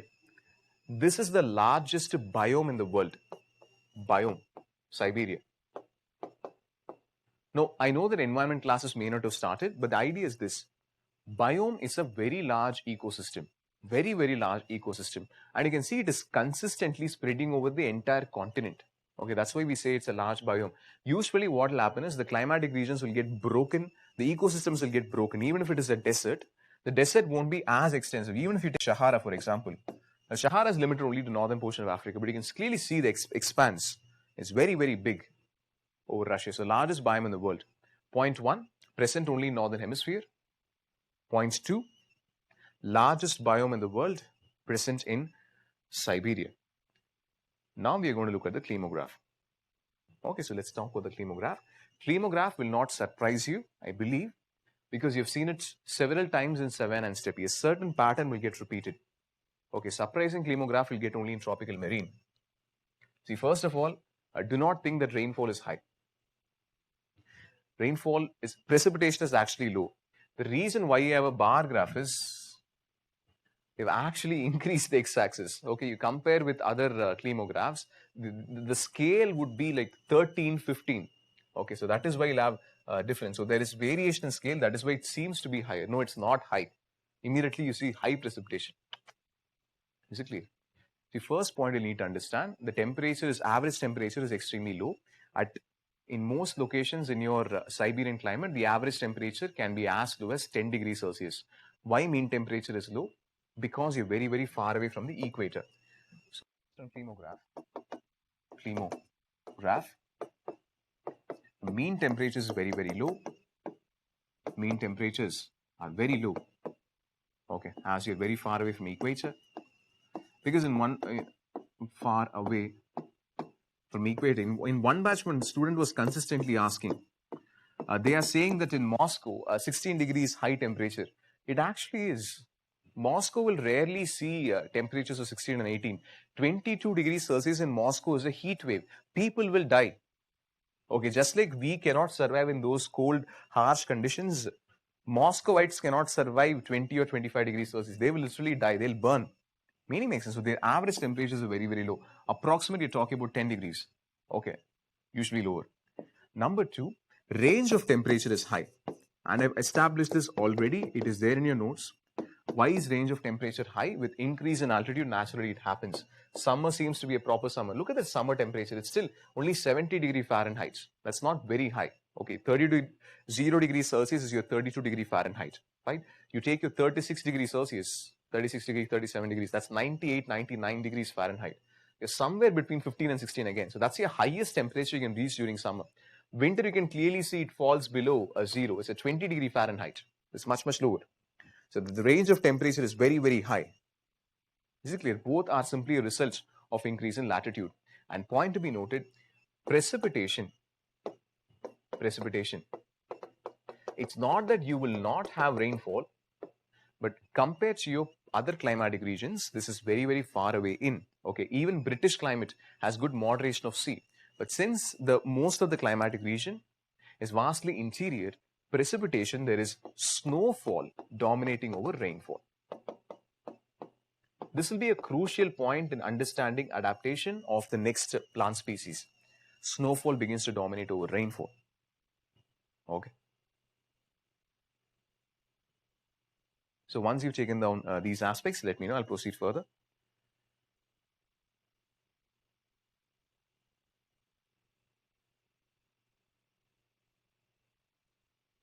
Yeah, one response. Yes, thank you. Right. Natural vegetation. Vegetation is evergreen coniferous forest. Now we have certain aspects to clarify here, and that will be done based on comparison. Okay. Because this type of evergreen forest is not the same as tropical evergreen. We will compare both of them in the next slide. First, let's understand the basic philosophy. Why should it be cones? Why pines? It's an adaptation for snowfall, as we saw in the previous picture. See, if you have a conical shaped structure, if there is going to be snowfall, snow will naturally slide down. Snow slides. Okay, does not stay. So it provides you a natural evolutionary advantage. So over a period of time, only those plants which had that conical structure were able to survive and reproduce. So naturally, the entire landscape is dominated by conical trees. If you're having dense branches and you have an open-shaped structure, branches break, the plants die, they won't reproduce. So that is how cones began to dominate this landscape. So why conical? Point one is simple, because snow slides out. And once snow slides out, plants can survive. Okay, that's point one. For the other points, I'd like to compare with the tropical evergreen forest itself, because once you compare, you'll be in a position to recollect what we studied in equatorial climate, and at the same time relate with coniferous also. This is point one, quite simple. I believe you've taken down already. And we're going to compare tropical evergreen forest and your coniferous evergreen forest. Tropical evergreen and coniferous evergreen.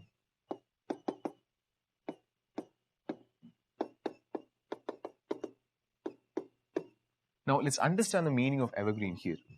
First, I'm recollecting a point from equatorial climate. In equatorial climate, the forest seems to be evergreen because trees have different cycles. On top of this, biodiversity is very, very high. Correct? Both these points are already there in your notes. If biodiversity is very high, and if 10 plants are holding leaves, only one plant will be shedding leaves. As an observer, if you're present at the outer edge of the forest and you look at the forest will look green in color. That is why the name evergreen comes into picture. Okay, trees are different seasons.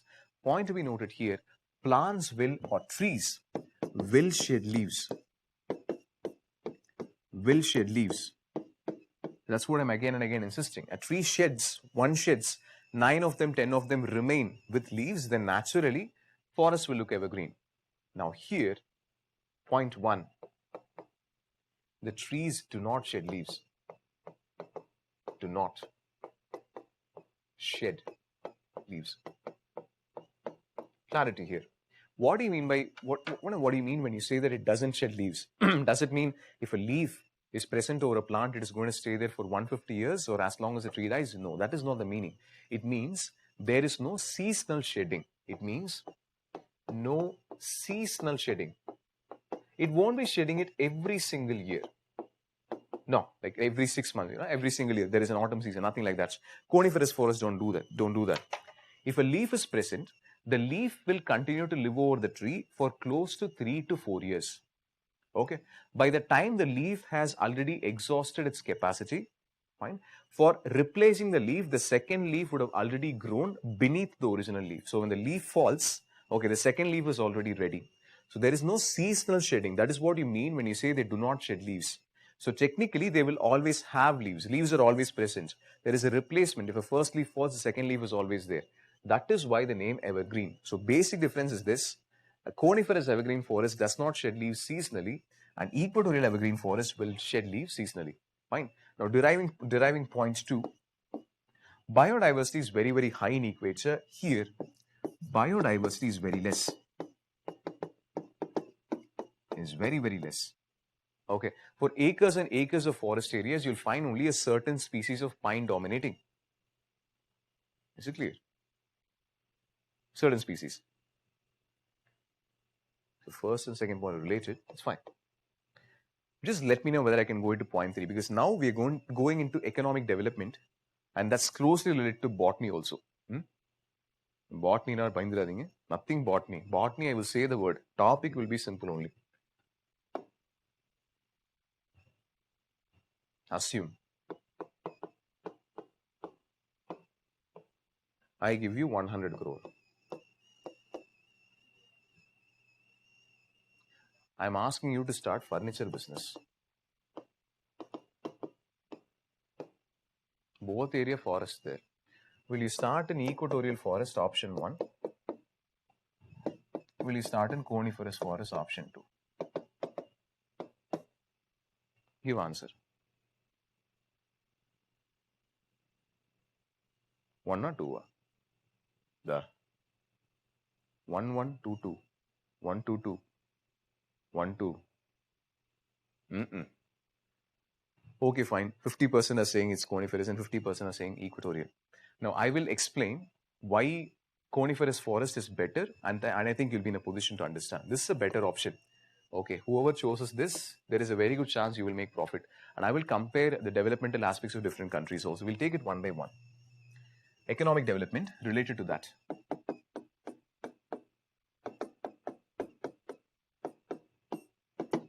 See, first you should understand the basic difference between an equatorial forest and an evergreen, equatorial evergreen, and your evergreen coniferous in terms of botanical perspective. The trees which you mostly find in your equatorial forest, equatorial evergreen forest, is hardwood. This is softwood trees.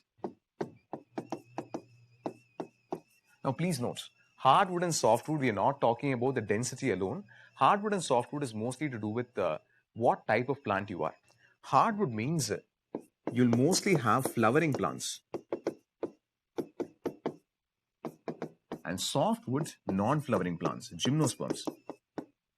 I will explain the reason why flowering plants are dominant here and non-flowering plants are dominant here. But before that, just get that it's more of a botanical classification, not just something about density. Now, please note, it's an Indian mindset, okay, that if you take furniture, it should only be hardwood. And it is true, okay, they go for hardwood. But if you're going for furniture business, it is better to stick with softwood. Why exactly? Softwood can be shaped better. Shaping is much easier. Hardwood, if you start to bang, it's going to break. The integrity is very, very strong. The shaping is much, much easier. Second one. Biodiversity is high. I'm going to use this point and tell you why it is problematic for business. If biodiversity is very high in your forest area, let's say you go and fell 1,000 trees. You fell 1,000 trees, you will not be in a position to recollect the name of all the 1,000 trees. Recollecting names of 1,000 trees is not a problem. Let's say you have a list. But if you go to the market and try to sell your wood, no one is going to buy, because you cannot say that all the trees will be of the same quality. Some might even be harder, some might even be softer. So biodiversity being high is not good for business, because you will not be in a position to produce same quality wood. Here it's an advantage. Biodiversity is low, which means acres and acres of forest, you're going to have the same species. You fell 1,000 trees, 999 will be of the same tree. So much easier to market, easier to assess quality, and also for marketing. Okay. It might seem very simple, but that's actually, it's a small fine-tuning factor, but this will determine why certain industry is dominant here. Okay. Because of these two fundamental reasons, apart from economic development, of course, you take the economic development of countries here, they are predominantly associated with the lumbering industry.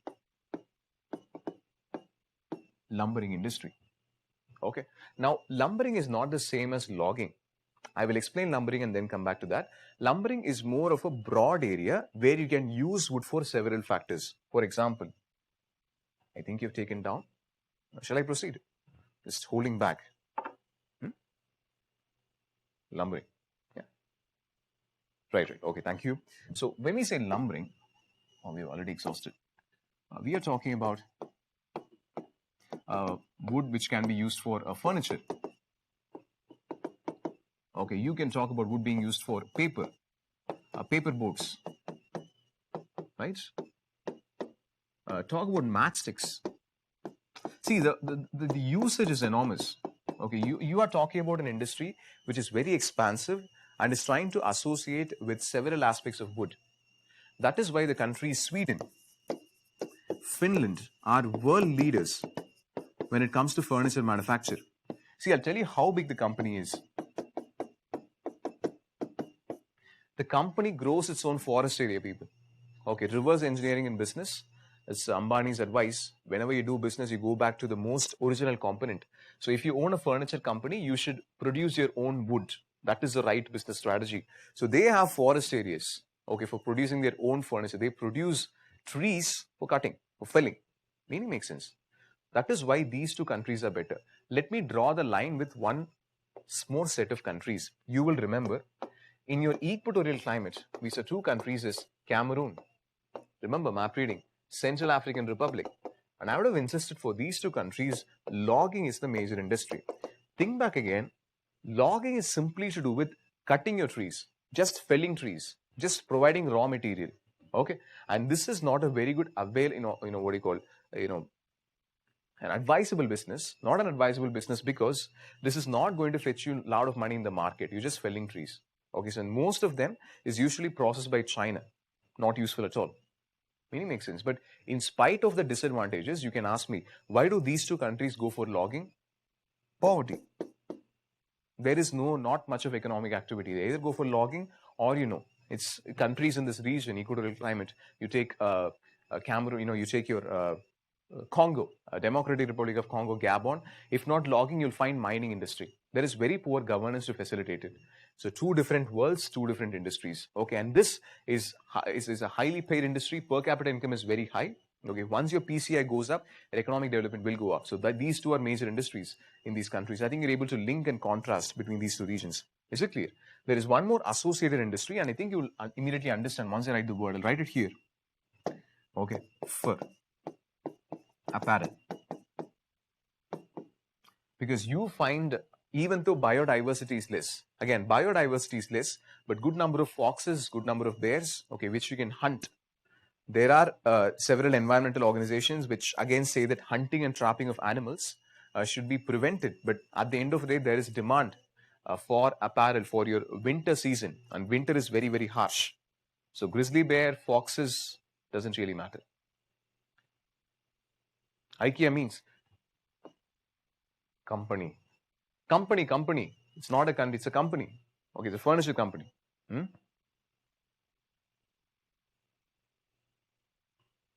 Just let me know that I can move on further.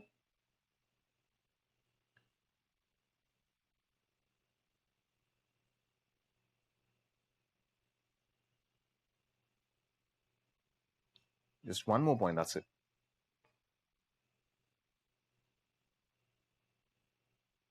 Yeah. The point which I want to address is regarding population density. See, in spite of the fact the climate is spread over a very large area, the harshness of the climate has prevented people from populating. Like, think back to Russia again from map reading. Eastern part of Russia, in spite of the fact it holds 80% of resources, it holds only 15 to 20% of the population. The primary reason being Siberian climate. Winters are too harsh, and larger section of Siberia is away from your coastal regions, which makes it highly continental. And because of those regions, population density is less. It is true for Canada also, even if it is in, except for the US-Canada border, okay, where population is, where it's much tolerable. You move slightly towards the northern section, it's quite harsh. Okay, so population density is less, not much people are living, and your total fertility rate, and you take the other parameters, it is in decline in most of these countries. Is it clear? So that ends the discussion for Siberia. I'll open up tropical marine. Tropical marine is a very small climate.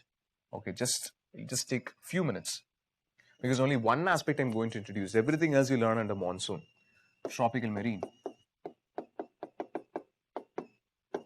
Just one aspect, okay? I'll show the map. No issues at all. Marine is here.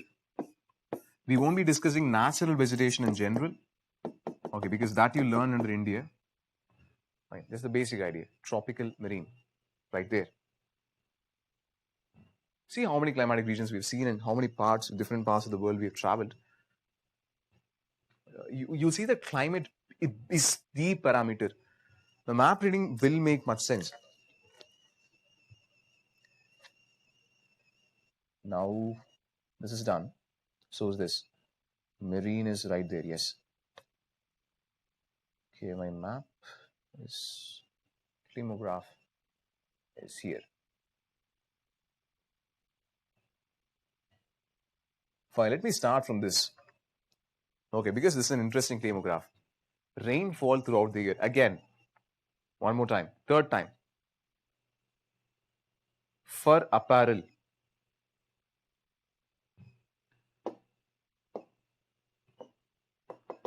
Winter season, there is demand for thick clothes.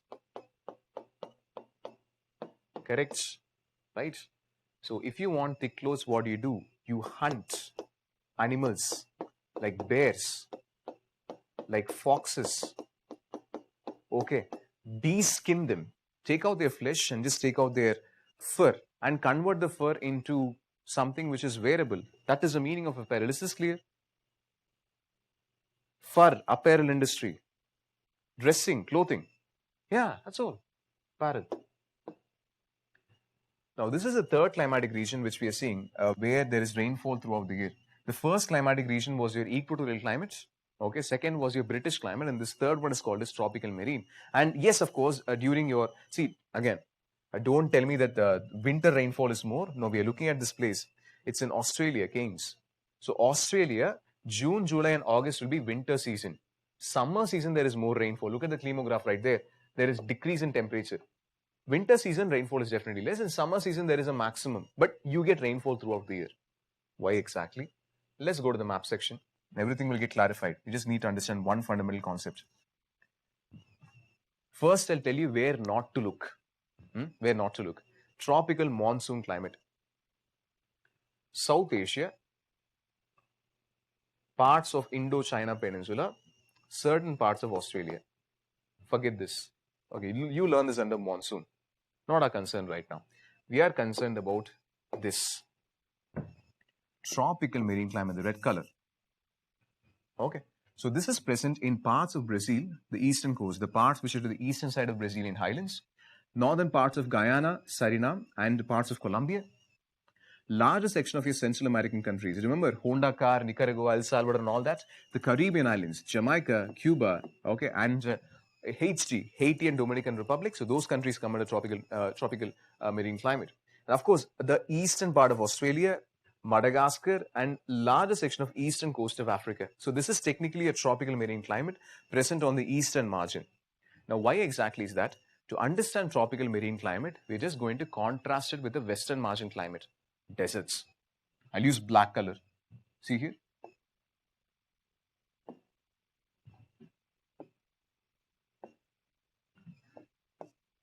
These are deserts.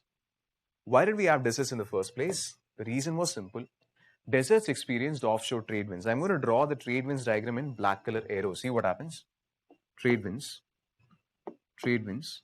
Okay, these trade winds are offshore. See what happens? Trade winds, offshore trade winds, offshore trade winds, offshore trade winds.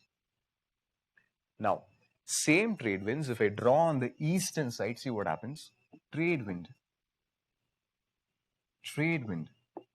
parts of Philippines, trade wind, parts of Australia, trade wind, and trade wind.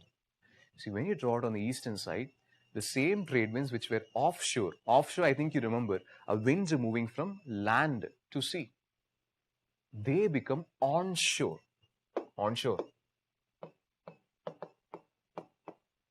The winds right now move from sea to land. And once you move from sea to land, you know the drill. Okay, you collect moisture, and elevation is there, cloud formation, rainfall. That is why all these parts of the world experience rainfall throughout the year. During summer season, the rainfall is slightly higher. Now, why is the rainfall higher? Because there is more temperature. Naturally, there will be more convection. Is it clear? So let me write it for you. I think, see, I haven't drawn the diagram. I've used the map because it's much easier for you to understand if you compare it with desert. So let me go back to the blackboard and write what you're seeing so far. Okay, tropical marine climate. One by one. Only 3 points. Climate receives rainfall throughout the year. With the summer maximum.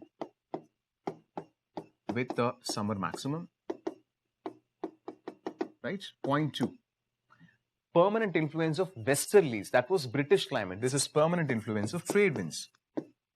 Permanent influence of trade winds. So, onshore trade winds. So, the diagram, desert. So, here it is offshore. What is offshore becomes onshore. That's all. Onshore trade winds. As simple as that. That's why the climate chart is the best way to learn climatic regions.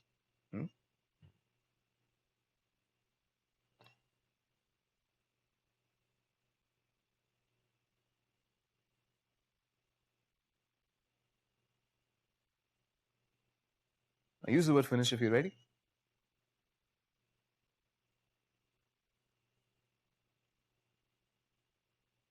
Yeah, thank you. Now we'll deal with economic development, and economic development is much more relatable.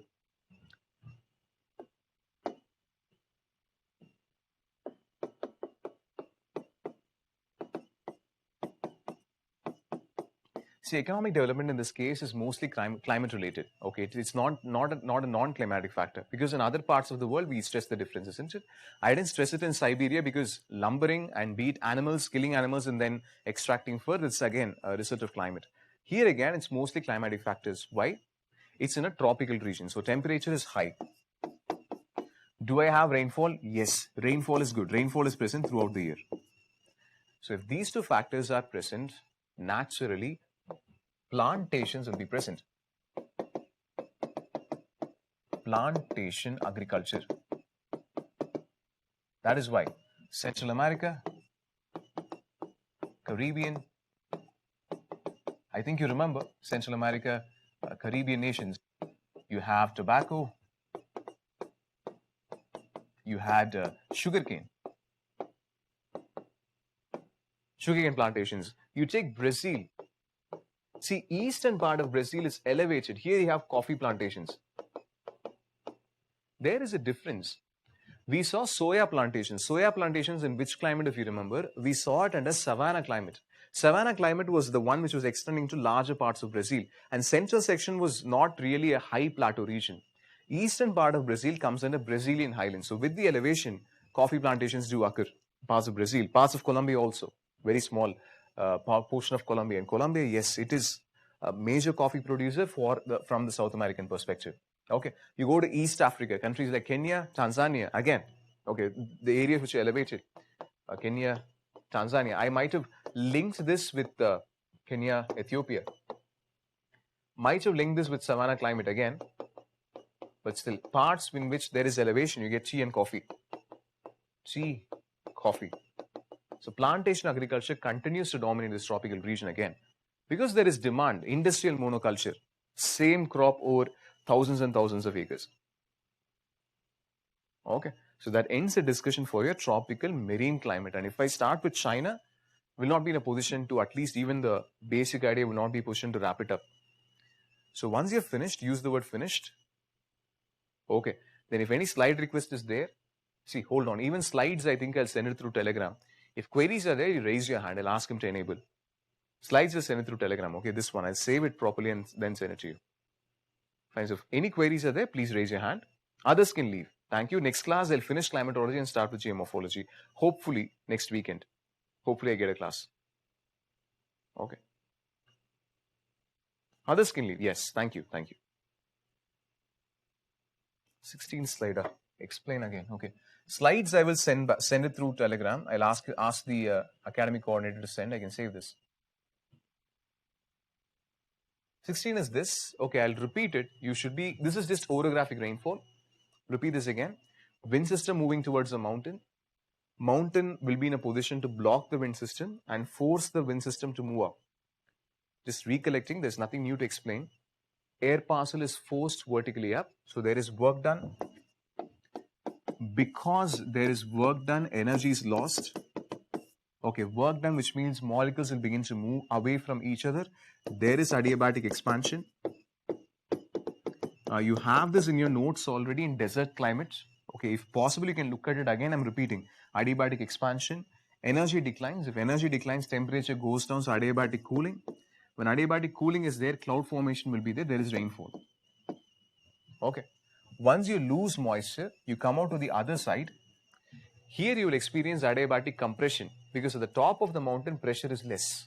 Okay. As you descend down the mountain, pressure is slowly increasing. More and more layers of air is getting added. So once there is adiabatic compression, your temperature will increase. The air parcel will gain energy. Just the opposite. Second one, there is no rainfall here.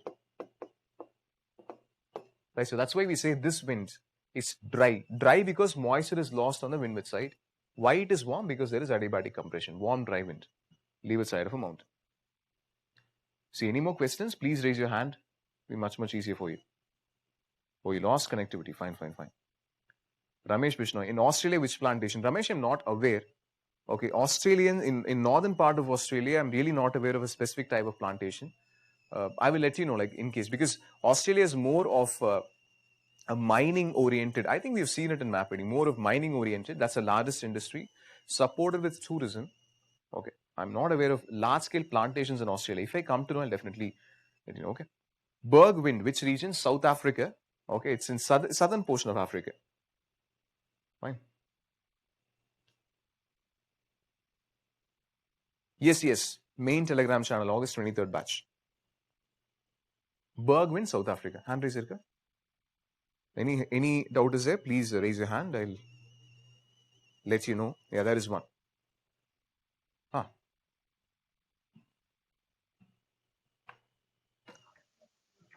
Sir, good evening, sir. This is Radhakrishnan. Yeah. Can you hear me?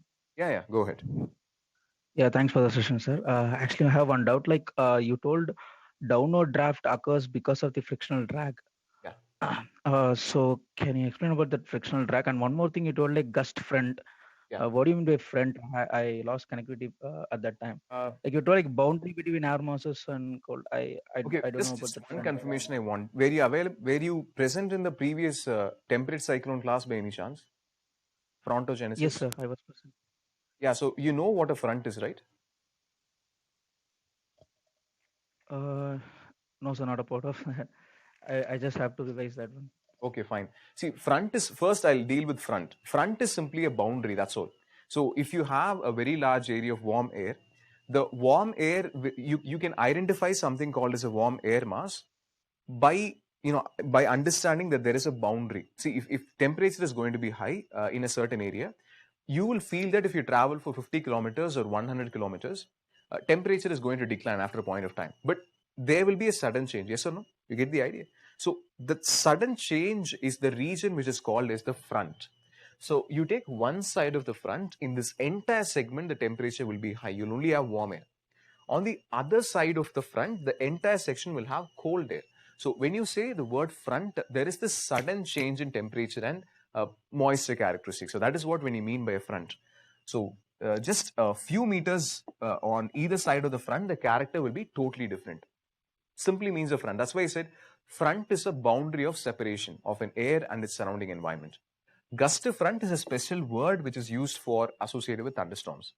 Okay. Now to come to the second question of your frictional drag. So when you use the word frictional drag, see, it's as simple as that.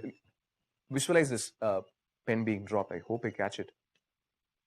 Okay, now you can clearly see when this pen moved, it would have definitely pummeled the air which was around it. The air would, if it was smoke around here, when the pen moves down, the smoke around the pen will naturally get dragged towards downstairs, right? Like, it's very normal.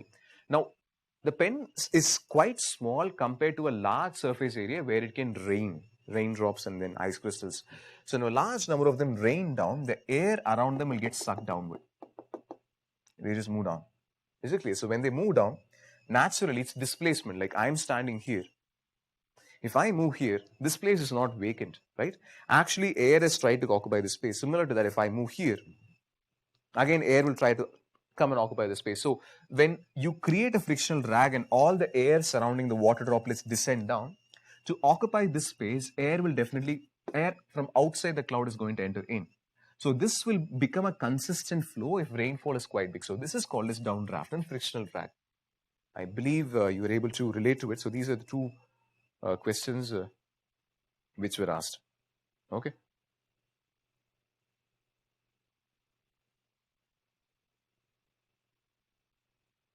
Fine then. Anything else?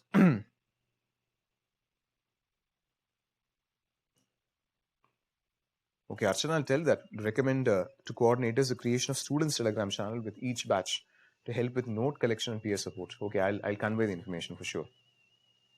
Yes, But this can be an occlusion. Audio. Hello.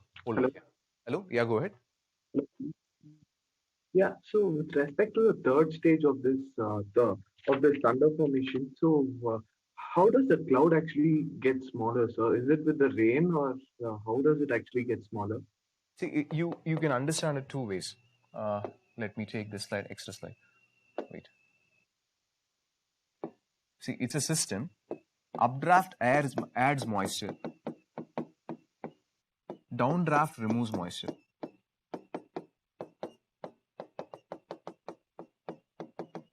That's it. See, once downdraft phenomenon has started, this is not going to stop. Like rain has started already, which means water has already begun to leave your system. Now, as long as you're able to support the system through updraft, the cloud will sustain itself. Okay. Now, if you want the system to become smaller, you will need to stop adding. Correct? Now, how do you stop adding? There shouldn't be any updraft. So, if there is no updraft, which means surface is cooled down. That's what I've written right here. Like assuming the surface is cooled down, and surface cools every single day, night time, late night, after midnight. Even then, you take early morning, temperature will decline. Or the system itself moves. Maybe there is a very... Where was that? Maybe there is a very strong wind and the wind is able to move this cloud over a large area. So if it moves over a large area, then you're stopping addition of moisture. If there is no addition, there is only removal. So if there is removal, then automatically cloud size will decline. Is this okay? Are you there?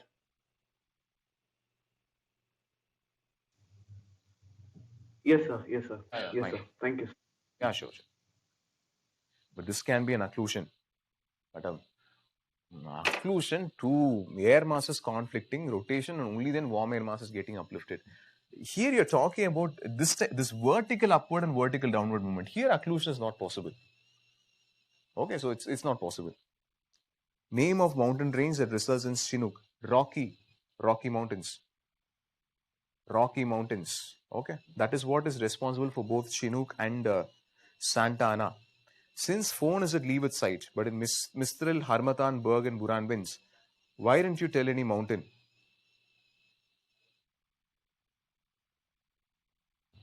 I'm going to show the slide and you're going to respond after seeing the slide. That's all I'm going to say.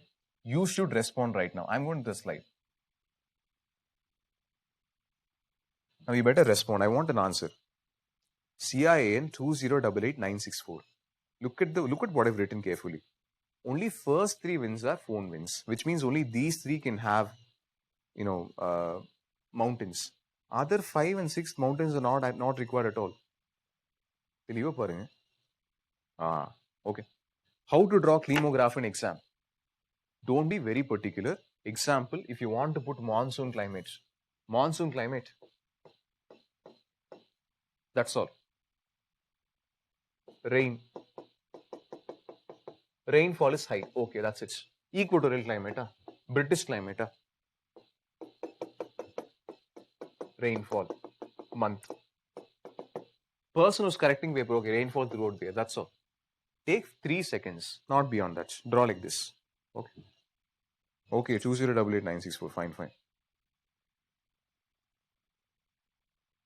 So shall I close the class? Shall I save this PDF?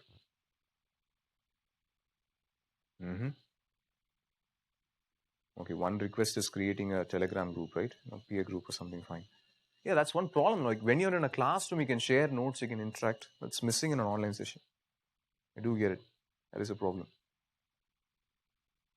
The seasonal wind, which are cold and which are warm. Phone winds are warm, other winds are cold. The 3 phone winds, right? These are warm winds. You can understand warm, dry winds. Leave side of mountain. Cold. Hold on.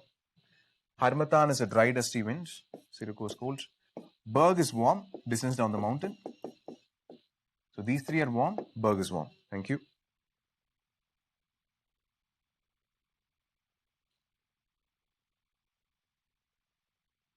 Climographs and maps are there in your Gocheng Liang. I've just taken a photograph. Gocheng Liang book. Is it clear? You can refer from there. I have not created any map or climograph. Fine. So that's the last question. Berg alone is warm because this distance down the mountain, those 3 are warm, these are cold.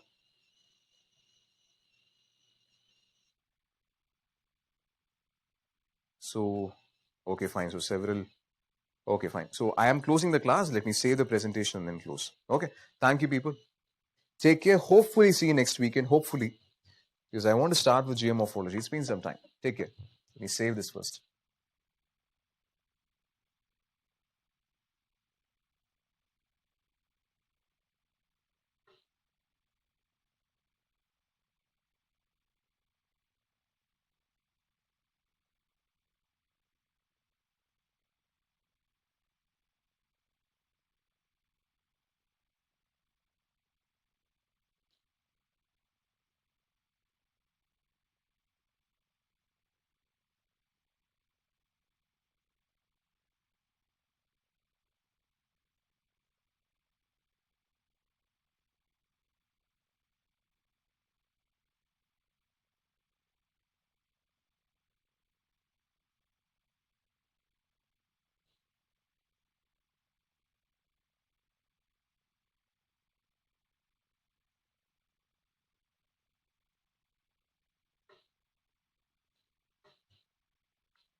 Yeah. Okay, the person was asked for the equatorial climate. Slide mistake, right? Slide number 32 to 42. I received the email. I've spoken to the online team. See, for one of the previous batches, I had completed equatorial climates. Okay, so what they've decided is they'll cut that video and upload it in your portal. I've spoken to them. Slide 32 to 42. Yes, sir. Is it slide 32 to 42? You send that email, right? August 23rd weekend batch.